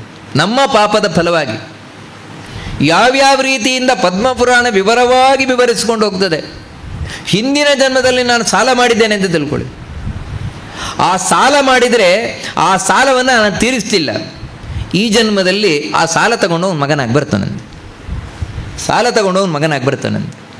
ಮಗನಾಗಿ ಬಂದು ಸಾಲ ತೀರಿಸ್ಕೊಳ್ತಾನಂತೆ ನೋಡಿ. ಯಾಕೆಂದರೆ ಅಪ್ಪ ನನಗೆ ಅದು ಕೊಡಿ, ಅಪ್ಪ ನನಗೆ ಇದು ಕೊಡಿ, ನನಗೆ ಅದು ದುಡ್ಡು ಸಾಕಾಗಲ್ಲ, ಈ ದುಡ್ಡು ಸಾಕಾಗಲ್ಲ, ಅದಕ್ಕೆ ಸಾಕಾಗಲ್ಲ, ಇದಕ್ಕೆ ಸಾಕಾಗಲ್ಲ, ಎಲ್ಲ ಅಪ್ಪನನ್ನು ಸಂಪೂರ್ಣ ಬೋಳಿಸಿಬಿಡ್ತಾನೆ. ಯಾಕಂದರೆ ಹೋದ ಜನ್ಮ ಸಾಲ ಬಾಕಿ ಇದೆ. ಇದನ್ನು ಹೋಗೋದ ನೋಡಿ, ಇದು ಸಂಪೂರ್ಣ ಬೋಳಿಸಿ ಆಮೇಲೆ ಅಪ್ಪನನ್ನು ಬಿಟ್ಟು ಹೋಗ್ತಾನೆ. ಅಂದರೆ ಇವತ್ತು ನಾವು ಎಷ್ಟೋ ನೋಡ್ತೇವೆ, ಅಪ್ಪ ಆ ಮಗನಿಗೋಸ್ಕರ ಹೊಟ್ಟೆ ಬಟ್ಟೆ ಕಟ್ಟಿ ಅವನನ್ನು ಓದಿಸಿ ಅದು ಮಾಡಿ ಇದು ಮಾಡಿ ಎಲ್ಲ ಮಾಡಿ ಫಾರಿನಿಗೆ ಕಳಿಸ್ಕೊಟ್ಟ. ಫಾರಿನಿಗೆ ಹೋದ್ಮೇಲೆ ಮಗನಿಗೆ ಅಪ್ಪನ ಪರಿಚಯವೇ ಇಲ್ಲ. ಇಲ್ಲ, ಅಪ್ಪ ಮಾತ್ರ, ಅಲ್ಲಿ ಮಗ ಮಾತ್ರ, ಪರಿಚಯವೇ ಇಲ್ಲ, ಏನಿಲ್ಲ ನೋಡಿ. ಈ ರೀತಿ ಇನ್ನೂ ಎಷ್ಟರ ಮಟ್ಟಿಗೆ ಹೇಳ್ತಾರೆ ಅಂತ ಹೇಳಿದರೆ ಪಿಶಾಚಿ ಮಗನಾಗಿ ಬರ್ಬೋದಂತೆ. ಇದನ್ನು ಕೂಡ ಹೇಳ್ತದೆ, ಪಿಶಾಚಿ ಮಗನಾಗಿ ಬರಲಿಕ್ಕೆ ಸಾಧ್ಯತೆ ಉಂಟು. ಮಗನಾಗಿ ಅದು ಹೇಗೆ ಅದರ ವಿವರಣೆ ಕೊಟ್ಕೊ ಬರ್ತಾರೆ. ಮಗನಾಗಿ ಪಿಶಾಚಿ ಬಂದಿದ್ರೆ ಹೇಗಾಗತ್ತೆ, ಏನೇನು ಮಾಡುತ್ತೆ ಎಲ್ಲ ಹೇಳ್ಕೊಬರ್ತಾರೆ. ಅಂದರೆ ಈ ರೀತಿ ವಾಸ್ತವಿಕವಾಗಿ ಸಂಬಂಧಗಳೆಲ್ಲವೂ ಕೂಡ ಯಾವ ರೀತಿ ಅಂತ ಹೇಳಲಿಕ್ಕೆ ಬರೋಲ್ಲ. ಪುಣ್ಯದಿಂದಲೂ ಇರಬಹುದು, ಪಾಪದಿಂದಲೇ ಇರಬಹುದು. ಒಟ್ಟಿಗೆ ಏನು ಅಂತ ಹೇಳಿದ್ರೆ ಪತಿ ಪತ್ನಿ ಸುತಾಲಯ ನಾವು ಹೇಳ್ತೇವಲ್ಲ, ಪುಣ್ಯ ಪಾಪಗಳ ಫಲದಿಂದಾಗಿ ದೊರಕುವಂಥದ್ದು ಇವೆಲ್ಲವೂ ಕೂಡ. ಅದನ್ನು ಗೋಪಿಕಾಸ್ತ್ರೀಯರು ನೆನಪು ಮಾಡಿಕೊಳ್ತಾ ಇದ್ದಾರೆ. ಹೀಗಿರಬೇಕಾದ್ರೆ ಕೃಷ್ಣ ಯಾವ ತಂದೆಯನ್ನು ಪೂಜೆ ಮಾಡಲಿಕ್ಕೆ ಹೇಳ್ತಾ ಇದೆಯಾ, ಯಾವ ತಾಯಿಯನ್ನು, ಯಾವ ಗಂಡನನ್ನು, ಯಾವ ಮಕ್ಕಳನ್ನು, ಯಾವುದನ್ನು, ಇವೆಲ್ಲ ಇಲ್ಲ ಕೃಷ್ಣ. ನಾವು ತಿಳ್ಕೊಂಡಿರೋದು ಒಂದೇ, ತ್ವಮೇವ ಮಾತಾ ಚ ಪಿತಾ ತ್ವಮೇವ, ತ್ವಮೇವ ಬಂಧುಶ್ಚ ಸಖಾ ತ್ವಮೇವ, ತ್ವಮೇವ ವಿದ್ಯಾ ದ್ರವಿಣಂ ತ್ವಮೇವ, ತ್ವಮೇವ ಸರ್ವಂ ಮಮ ದೇವದೇವ. ಅದಕ್ಕಾಗಿ ತಂದೆ ತಾಯಿ ಪತಿ ಪ್ರತಿಯೊಂದು ನೀನೇ ಕೃಷ್ಣ. ಅದಕ್ಕೆ ನಿನ್ನನ್ನೇ ನಾವು ಆರಾಧನೆ ಮಾಡು. ನಿನ್ನನ್ನು ಬಿಟ್ಟು ಬೇರೆ ನಾವು ಆರಾಧನೆ ಮಾಡ್ತಾನೇ ಇಲ್ಲ ಕೃಷ್ಣ. ಅದಕ್ಕೆ ನೀನೇ ಪತಿ ನನಗೆ. ಇದೇ ರೀತಿ ನಾವು ತಿಳ್ಕೊಂಡಿರುವವರು ಅಂತ ಹೇಳ್ತಾರೆ. ಕೃಷ್ಣ ಹೇಳ್ತಾನೆ, ಆ ರೀತಿಯೆಲ್ಲ ಹೇಳಬಾರ್ದು ನೀವು. ನಾನು ಜಗತ್ಪತಿ, ನಿಮಗೆ ಎಲ್ಲ ತಂದೆ ಆಗ್ಲಿಕ್ಕೆ ಸಾಧ್ಯ ಇಲ್ಲ, ನಿಮಗೆ ತಾಯಿ ಆಗ್ಲಿಕ್ಕೆ ಸಾಧ್ಯ ಇಲ್ಲ. ಈ ರೀತಿ ಹೇಳಿದರೆ ಅವರು ಬಹಳ ಸುಂದರವಾಗಿ ಪ್ರತಿಪಾದನೆಯನ್ನು ಮಾಡ್ಕೊಂಡು ಹೋಗ್ತಾರೆ. ಕೃಷ್ಣ ಜಗತ್ಪಿತಾ ತ್ವನ್ನ ಪಿತಾ ಕಿಮಾಸಾಂ. ಹೌದು, ಇಡೀ ಜಗತ್ತಿನ ತಂದೆ ನೀನು. ಯೋ ನ ಪಿತಾ ಜನಿತ, ಇಡೀ ಜಗತ್ತಿನ ತಂದೆ ಆದವನು ನಮ್ಮ ತಂದೆ ಅಲ್ವಾ, ನಮ್ಮಪ್ಪ ಅಲ್ವಾ? ಯಾಕಂದರೆ ಇಡೀ ಜಗತ್ತಿನ ಅಪ್ಪ ಅಂತ ಹೇಳಿದ್ರೆ ನನ್ನಪ್ಪ ತಾನೆ, ಜಗತ್ತಿನಲ್ಲಿ ನಾನು ಸೇರಿದ್ದೆ ಅಂತಾನೆ. ಅಷ್ಟು ಮಾತ್ರ ಅಲ್ಲ, ಜಗತ್ ಪ್ರಸೂತಿ ಜನನೀನ ಕಿಮ್ನಃ. ಇಡೀ ಜಗತ್ತನ್ನು ಹಡೆದವನು ನೀನು, ಇಡೀ ಜಗತ್ತನ್ನು ಪಡೆದವನು ನೀನು. ಹಾಗಿದ್ರೆ ಇಡೀ ಜಗತ್ತನ್ನು ಪಡೆದಿದ್ದೀನಿ ಅಂದರೆ ಜಗತ್ತಿನಲ್ಲಿ ನಾನಿದ್ದೆ ಅಂತಾನೆ. ಹಾಗಿದ್ರೆ ನೀನು ನನ್ನ ಪಡೆದ ಅಮ್ಮ ಅದೇ ತಾನೆ, ನನ್ನ ಪಡೆದ ಅಮ್ಮ ನೀನೆ, ನನ್ನ ಪಡೆದ ತಂದೆ ನೀನೆ. ಅಷ್ಟು ಮಾತ್ರ ಅಲ್ಲ, ಜಗತ್ಪತಿ ಖಿನ್ನಪತಿ ಸಖೇನಃ. ನೀನು ಜಗತ್ಪತಿ, ದೇವರನ್ನು ಕರಿತೇವೆ ಜಗತ್ಪತಿ ಇಂಥವನು. ಜಗತ್ತಿಗೆ ಪತಿ ಆದಮೇಲೆ ಜಗತ್ತಿನಲ್ಲಿರುವ ನನಗೂ ನೀನೇ ಪತಿ ಅಲ್ವಾ? ನನಗೂ ಬೇರೆ ಪತಿ ಇದ್ದಾನ? ನಾನು ಜಗತ್ತಿನಿಂದ ಬೇರೆ ಇದ್ದಾನ? ಸದಸ್ಯ ತದನ್ಯಜುಷ್ಟಾಲಮರಿಷ್ಟ ವೃಷ್ಟ್ಯ ಅಂತ ಹೇಳ್ತಾರೆ. ಅದಕ್ಕೆ ಹೇಳ್ತಾ ಇದ್ದಾರೆ ತದನ್ಯಜುಷ್ಟ್ಯಾಲಮರಿಷ್ಟ ವೃಷ್ಟ್ಯ ಅಂತ ಕೃಷ್ಣ. ಅದಕ್ಕಾಗಿ ನಾವು ಅದನ್ನು ಬಿಟ್ಟು ಬೇರೆ ಯಾರನ್ನು ನಾವು ಭಜಿಸ್ಲಿಕ್ಕೆ ಹೋಗಲ್ಲ. ಯಾಕಂದರೆ ಬಹಳ ಸುಂದರವಾದ ಒಂದು ಮಾಡ್ತಾ ಇದ್ದಾರೆ, ಅರಿಷ್ಟ ವೃಷ್ಟ್ಯ ಅಂತ. ನಿನ್ನನ್ನು ಬಿಟ್ಟು ಬೇರೆಯವರನ್ನು ನಾವು ಆಶ್ರಯಿಸಿದು ಅಂದರೆ ಅದರ ಅರ್ಥ ಏನು ಗೊತ್ತುಂಟಾ? ತೊಂದರೆಗಳ ಮಳೆಗೆ ನಾವು ಸಿಕ್ಕಾಕೊಂಡು ಅಂತ ಅರ್ಥ. ತೊಂದರೆಗಳ ಮೇಲೆ ತೊಂದರೆ, ತೊಂದರೆ ಮೇಲೆ ತೊಂದರೆ, ತೊಂದರೆ ತೊಂದರೆ ತೊಂದರೆ ಇದೇ ಬರುವಂಥದ್ದು, ಇನ್ನೇನೂ ಅಲ್ಲ. ಅದಕ್ಕಾಗಿ ನೀನೇ ತಂದೆ, ನೀನೇ ತಾಯಿ, ನೀನೇ ಮಕ್ಕಳು, ನೀನೇ ಗಂಡ, ಎಲ್ಲವೂ ನೀನೇ ಅಂತ ತಿಳ್ಕೊಂಡಾಗ ನಮಗೆ ಎಲ್ಲ ಕಡೆಯಿಂದಲೂ ಕೂಡ ಸುರಕ್ಷೆ. ಇದು ಒಳ್ಳೆಯ ವೇದಾಂತ. ಇದು ನಮಗೆ ವೇದಾಂತ ಹೇಳ್ತಾ ಇರುವುದೇ ಇದನ್ನು. ಯೋ ನಃ ಪಿತಾ ಜನಿತ ಯೋ ವಿಧಾತ ಧಾಮಾನಿ ವೇದ ಭುವನಾನಿ ವಿಶ್ವಾ ಯೋ ದೇವಾನಾಂ ನಾಮಧಾ ಏಕ ಇವ. ಇಡೀ ಜಗತ್ತಿನ ತಂದೆ ತಾಯಿ ಪ್ರತಿಯೊಂದು ಒಬ್ಬನೇ, ಬೇರೆ ಅಲ್ಲ. ನಾವು ತಂದೆ ಅಂತ ಆರಾಧನೆ ಮಾಡಬೇಕಾದದ್ದು ಭಗವಂತನನ್ನೇ, ತಾಯಿ ಅಂತ ಆರಾಧನೆ ಮಾಡಬೇಕಾದದ್ದು ಭಗವಂತನನ್ನೇ, ಪ್ರತಿಯೊಂದು ದೇವರನ್ನೇ ಆರಾಧನೆ ಮಾಡಬೇಕಾದದ್ದು. ಹಾಗಿದ್ರೆ ಈ ತಂದೆ ತಾಯಿ ಬೇಡ, ಬಿಟ್ಟಾಕ್ಬಿಡೋಣ ಅಂತ ಹೇಳಿದರೆ ಹಾಂ ತಪ್ಪು, ಅಲ್ಲೇ ನಾವು ಜಾರಿ ಬೀಳೋದು. ಮಾತೃದೇವೋ ಭವ ಪಿತೃದೇವೋ ಭವ ಅಂತ ಹೇಳ್ತಾ ಇದೆ ಉಪನಿಷತ್ತು. ಅರ್ಥ ಏನು ಅಂತ ಹೇಳಿದರೆ, ಈ ತಂದೆಯಲ್ಲಿ ಆ ಜಗತ್ತಂದೆಯನ್ನು ಕಾಣು ನೀನು. ನಮಗೆ ನೇರವಾಗಿ ಭಗವಂತನನ್ನು ತಂದೆಯನ್ನಾಗಿ ಉಪಾಸನೆ ಮಾಡಲಿಕ್ಕೆ ಬರೋಲ್ಲ ಅಂತ ಹೇಳಿದ್ರೆ ಅದಕ್ಕೆ ಬೇಕಾದ ಮೀಡಿಯಾ, ಮಾಧ್ಯಮ ಇಲ್ಲ. ಆ ಮಾಧ್ಯಮ ಯಾರು ಅಂದರೆ ಈ ತಂದೆ.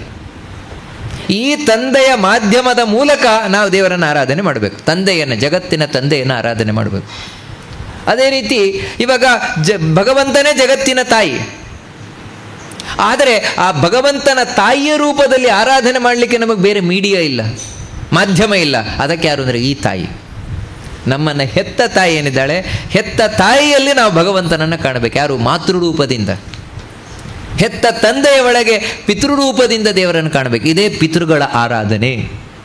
ಪಿತೃಗಳ ಆರಾಧನೆ ಅಂತ ಹೇಳಿದ್ರೆ ಯಾರೋ ಸತ್ತ ತಂದೆ ಅಜ್ಜ ಅವರ ಆರಾಧನೆಗಿಂತಲೂ ಮುಖ್ಯವಾಗಿ ಪುರಾಣ ಶಾಸ್ತ್ರ ಹೇಳುವುದೇನು ಅಂತ ಹೇಳಿದ್ರೆ ದೇವರದ್ದೇ ಆರಾಧನೆ ಅದು. ಹೇಗಂತ ಹೇಳಿದ್ರೆ ಆ ಪಿತೃರೂಪದಲ್ಲಿರುವ ತಂದೆಯನ್ನು, ಅಂದರೆ ನನ್ನ ಭಗವಂತನನ್ನು ನಾನು ಈ ತಂದೆ ಒಳಗೆ ನೋಡುವುದು, ಆ ರೀತಿ ಆರಾಧನೆಯನ್ನು ಮಾಡುವುದು.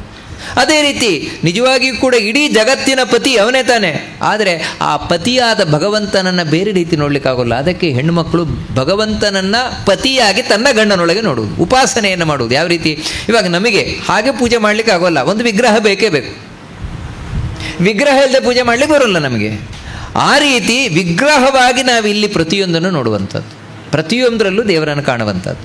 ಹಾಗಿರಬೇಕಾದ್ರೆ ಸರ್ವಸ್ವವು ನೀನೇ ದೇವರೇ ಅಂತ ಇದು ಗೋಪಿಕಾ ಸ್ತ್ರೀಯರ ಉಪಾಸನೆ, ಬಹಳ ಸುಂದರವಾದ ಉಪಾಸನೆ.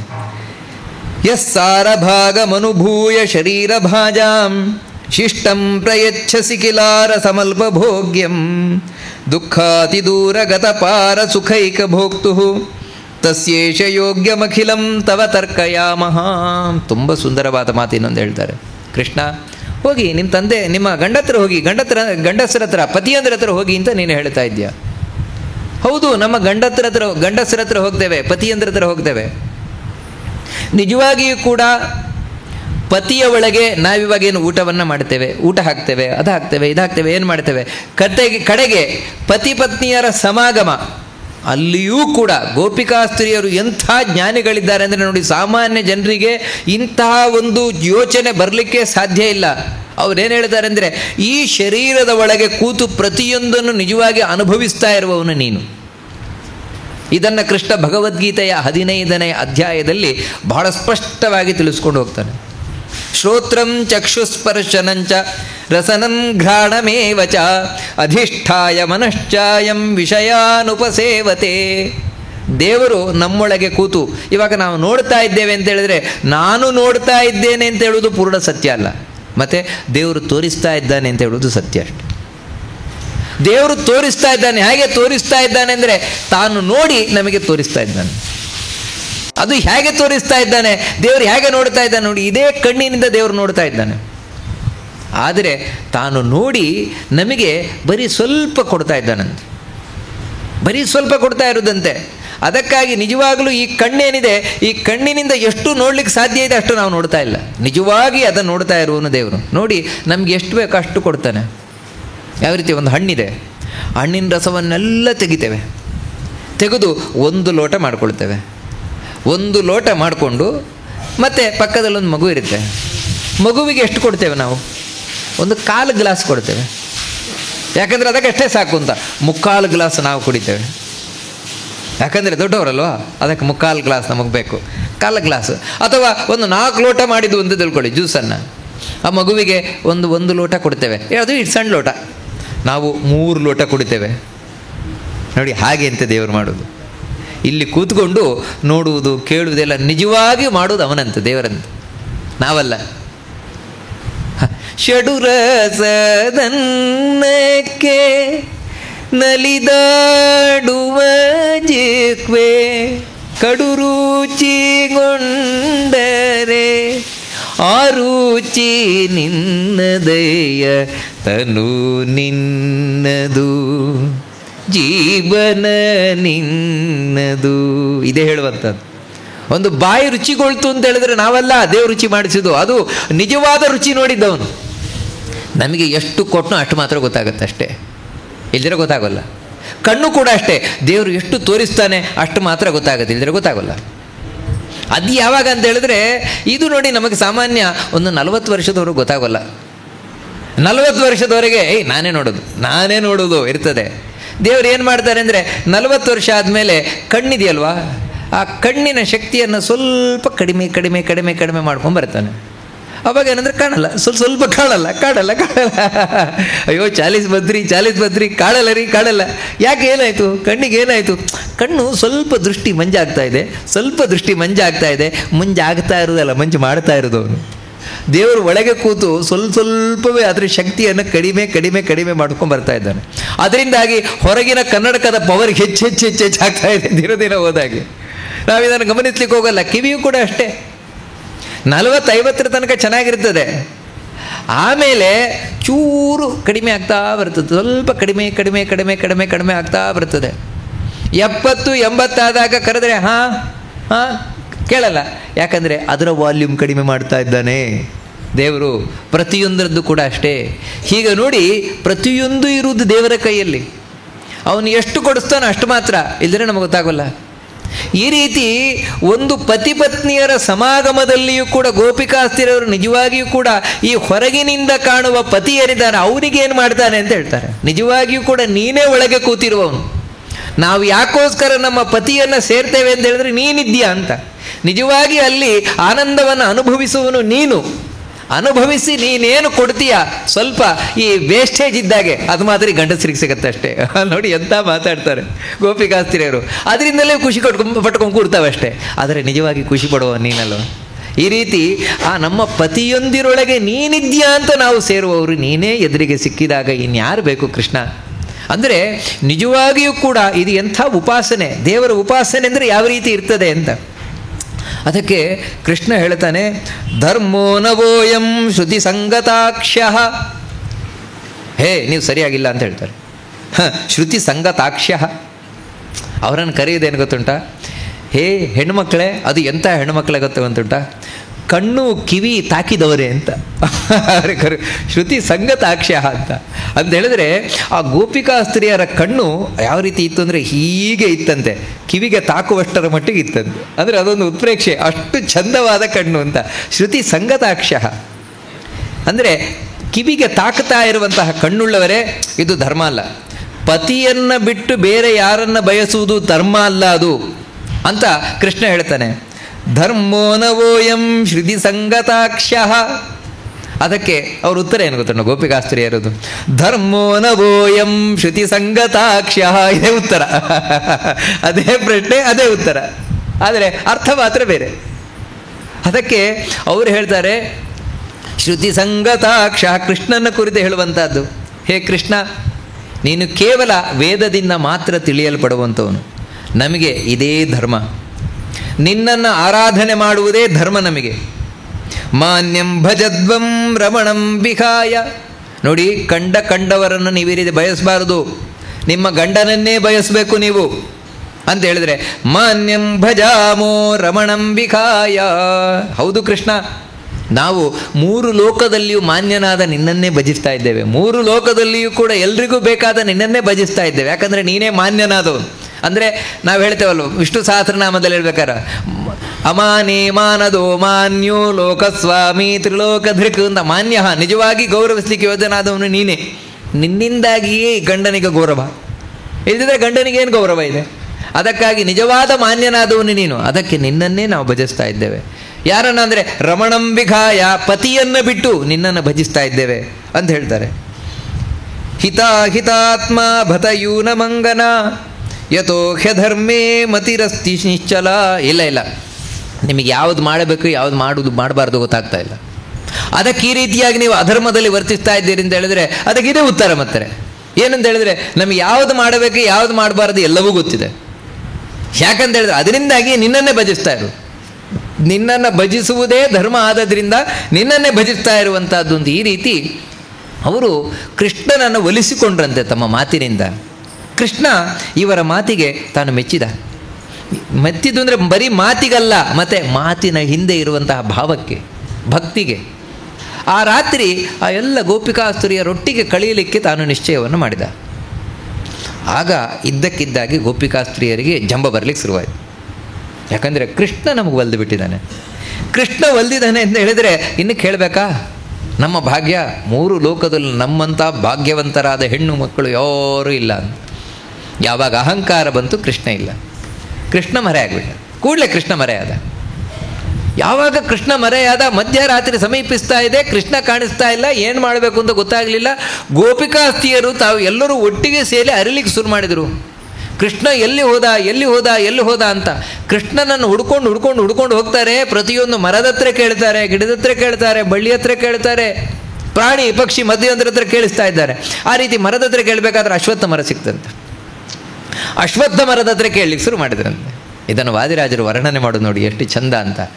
ಆ ಅಶ್ವತ್ಥ ಮರದ ಹತ್ರ ಕೇಳುವ ಪ್ರಶ್ನೆ ನಮಗೆ ಎಷ್ಟು ಧರ್ಮ ವಿಷಯವನ್ನು ತಿಳಿಸ್ಕೊಡ್ತದೆ ಅಂತ ಹೇಳಿದ್ರೆ, ಮೂಲಾಸೇಚನ ಪೂರ್ವಕಂ ಪರಿಸರಸ್ತಾಮಾರ್ದ್ರವಸ್ತ್ರಪುಮಾನ್ ಸ್ವಾಭೀಷ್ಟಂ ಲಭತೆ ಕಿಲ ಪ್ರತಿವನಂ ವಿಶ್ವಕ್ತನಂತೀರ್ಬತ.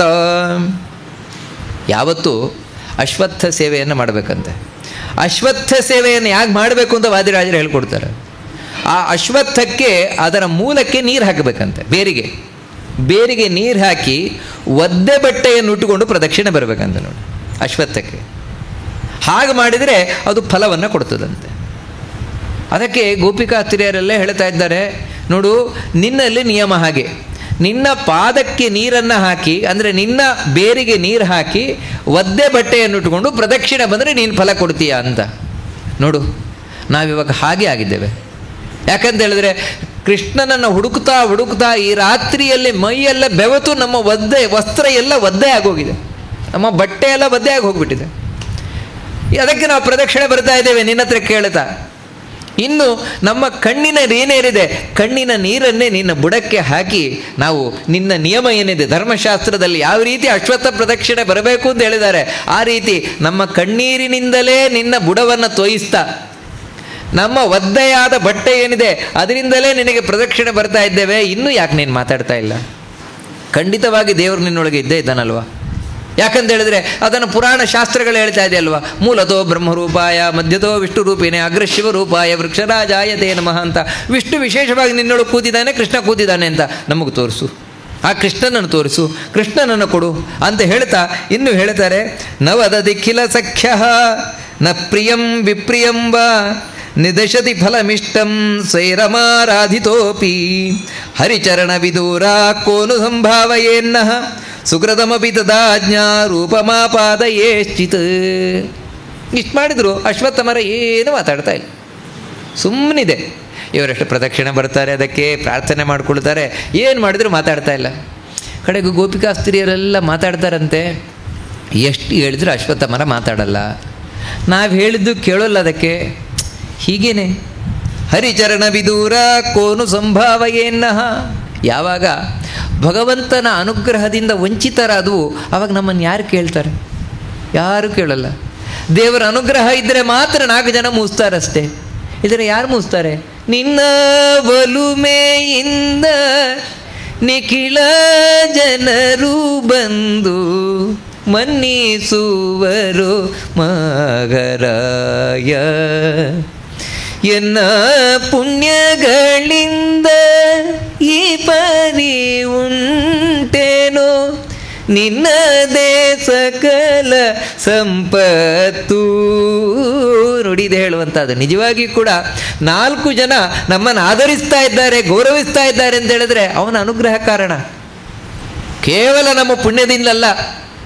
ಅದನ್ನು ನೋಡಿ ಗೋಪಿಕಾಸ್ತ್ರೀಯರು ಎಷ್ಟು ಚೆನ್ನಾಗಿ ಹೇಳ್ತಾರೆ. ಹೌದು, ನಾವು ಭಗವಂತನ ಅನುಗ್ರಹದಿಂದ ವಂಚಿತರಾಗಿದ್ದೇವೆ ಇವಾಗ. ಯಾಕಂದರೆ ದೇವರು ನಮ್ಮನ್ನು ಬಿಟ್ಟು ಹೋಗಿದ್ದಾನಲ್ವ. ನಮ್ಮನ್ನು ಇನ್ಯಾರು ಕೇಳ್ತಾರೆ? ಯಾರು ಮೂಸ್ತಾರೆ? ಯಾರೂ ಇಲ್ಲ. ಎಲ್ಲಿವರೆಗೆ ಅಂದರೆ ಪುಣ್ಯವೂ ಕೂಡ ದೇವ್ರ ಇಚ್ಛೆಯಂತಲೇ ನಡ್ಕೊಳ್ಳೋದು ತಾನೆ. ಎಷ್ಟು ಚೆನ್ನಾಗಿ ಹೇಳ್ತಾ ಇದ್ದಾರೆ ನೋಡಿ ಅವರು. ಸುಕೃತಮಪಿ ತದಾಜ್ಞಾ ರೂಪಮಾಪಾದಯೇಚ್ಚಿತ್. ಪುಣ್ಯವೂ ಕೂಡ ದೇವರು ಹೇಳಿದಾಗೆ ವರ್ತಿಸುವುದು. ಅದಕ್ಕೋಸ್ಕರ ಕೇವಲ ನನ್ನ ಪುಣ್ಯದಿಂದಾಗಿ ಇಷ್ಟ ಆಗ್ತದೆ ಆಗೋಲ್ಲ. ಎನ್ನ ಪುಣ್ಯದಿಂದ ಈ ಪರಿ ಉಂಟೇನು. ನೋಡಿ, ನನ್ನ ಪುಣ್ಯ ಇಷ್ಟೆಲ್ಲ ಮಾಡ್ತದೆ. ಯಾಕಂತ ಹೇಳಿದ್ರೆ ಆ ಪುಣ್ಯವನ್ನು ಕೂಡ ನನಗೆ ದೊರಕುವಂತೆ ಮಾಡುವವನು ದೇವರು. ಇಲ್ಲದೇ ಇದ್ರೆ ನನ್ನ ಪುಣ್ಯವು ನನಗೆ ಸಿಗಲ್ಲ. ಇದನ್ನು ಜಗನ್ನಾಥದಾಸರು ಹರಿಕಥಾಮೃತ ಸಾರದಲ್ಲಿ ಬಹಳ ಸುಂದರವಾಗಿ ಹೇಳ್ತಾರೆ. ಪಲ್ಲುಗಳು ಪಣ್ಣುಗಳ ಕಡಿದು ರಸವನಿಗಂತೆ. ನಿಜವಾಗಲೂ ಕೂಡ ದೇವರು ನಮ್ಮ ಪುಣ್ಯದ ಫಲವನ್ನು ನಮಗೆ ಹೇಗೆ ಉಣಿಸ್ತಾನೆ ಅಂತ ಹೇಳಿದರೆ ಹಲ್ಲಿದ್ದಾಗೆ ಅಂತ. ಹಲ್ಲಿನ ಉದಾಹರಣೆಯನ್ನು ಕೊಡ್ತಾರೆ ನೋಡಿ ಬಹಳ ಸುಂದರವಾಗಿ. ಯಾಕಂತ ಹೇಳಿದರೆ ಇವಾಗ ಒಂದು ಹಣ್ಣಿದೆ, ಒಂದು ಸೇಬು ಹಣ್ಣು. ಸೇಬು ಹಣ್ಣನ್ನು ಪೀಸ್ ಮಾಡಿ ನಾನು ನಾಲಿಗೆಯ ಮೇಲಿಟ್ಟೆ, ರುಚಿ ಗೊತ್ತಾಗತ್ತಾ? ಗೊತ್ತಾಗಲ್ಲ. ಬೇಕಾದ್ರೆ ಅರ್ಧ ಗಂಟೆ ಇಟ್ಕೊಳ್ಳಿ ನೀವು. ಆ ಸೇಬಿನ ತುಂಡನ್ನು ಅರ್ಧ ಗಂಟೆ ನಾಲಿಗೆ ಮೇಲೆ ಇಟ್ಕೊಳ್ಳಿ, ಏನು ರುಚಿ ಗೊತ್ತಾಗೋಲ್ಲ. ಮತ್ತೇನೆಂದರೆ ಈ ಹಲ್ಲೇನಿದೆ ಅದು ಆ ಸೇಬನ್ನು ತಾನು ಕಚ್ಚಬೇಕು. ಕಚ್ಚಿದಾಗ ಅದರಿಂದ ರಸ ಬರಬೇಕು. ಆ ರಸ ನಾಲಿಗೆಗೆ ತಾಕಬೇಕು, ಆಗ ರುಚಿ ಆಗ್ತದೆ ನೋಡಿ. ಆದರೆ ಸಾರಸ್ಯ ಏನೆಂದರೆ ಹಲ್ಲು ಆ ಹಣ್ಣನ್ನು ಕಚ್ಚಿತು, ನಾಲಿಗೆಗೆ ರುಚಿ ಬರುವಂತೆ ಮಾಡಿತು. ಆದರೆ ಹಲ್ಲಿಗೆ ಏನಾದರೂ ರುಚಿ ಗೊತ್ತಾಯ್ತಾ? ಗೊತ್ತಾಗಲೇ ಇಲ್ಲ. ಅದಕ್ಕೆ ಬೇಕಾಗೂ ಇಲ್ಲ. ಅದಕ್ಕೆ ರುಚಿ ಬೇಕಾಗಿರೋದು ನಾಲಿಗೆಗೆ, ಹಲ್ಲಿಗೆ ಬೇಕಾಗಿಲ್ಲ ನೋಡಿ. ಹಾಗೆ ಭಗವಂತ ನಮ್ಮ ಫಲ, ಪುಣ್ಯ ಫಲ ಅದನ್ನು ಉಣಿಸ್ತಾನೆ ಅಂದರೆ ಹೀಗೆ ಹಲ್ಲಿನ ಹಾಗೆ ಇದು ನಮಗೆ ಉಣಿಸ್ತಾನೆ ಅಂತ ನಮ್ಮ ಪುಣ್ಯದ ಫಲ. ಇಲ್ಲದಿದ್ದರೆ ನಮ್ಮ ಪುಣ್ಯದ ಫಲವೂ ನಮಗೆ ಸಿಗೋಲ್ಲ.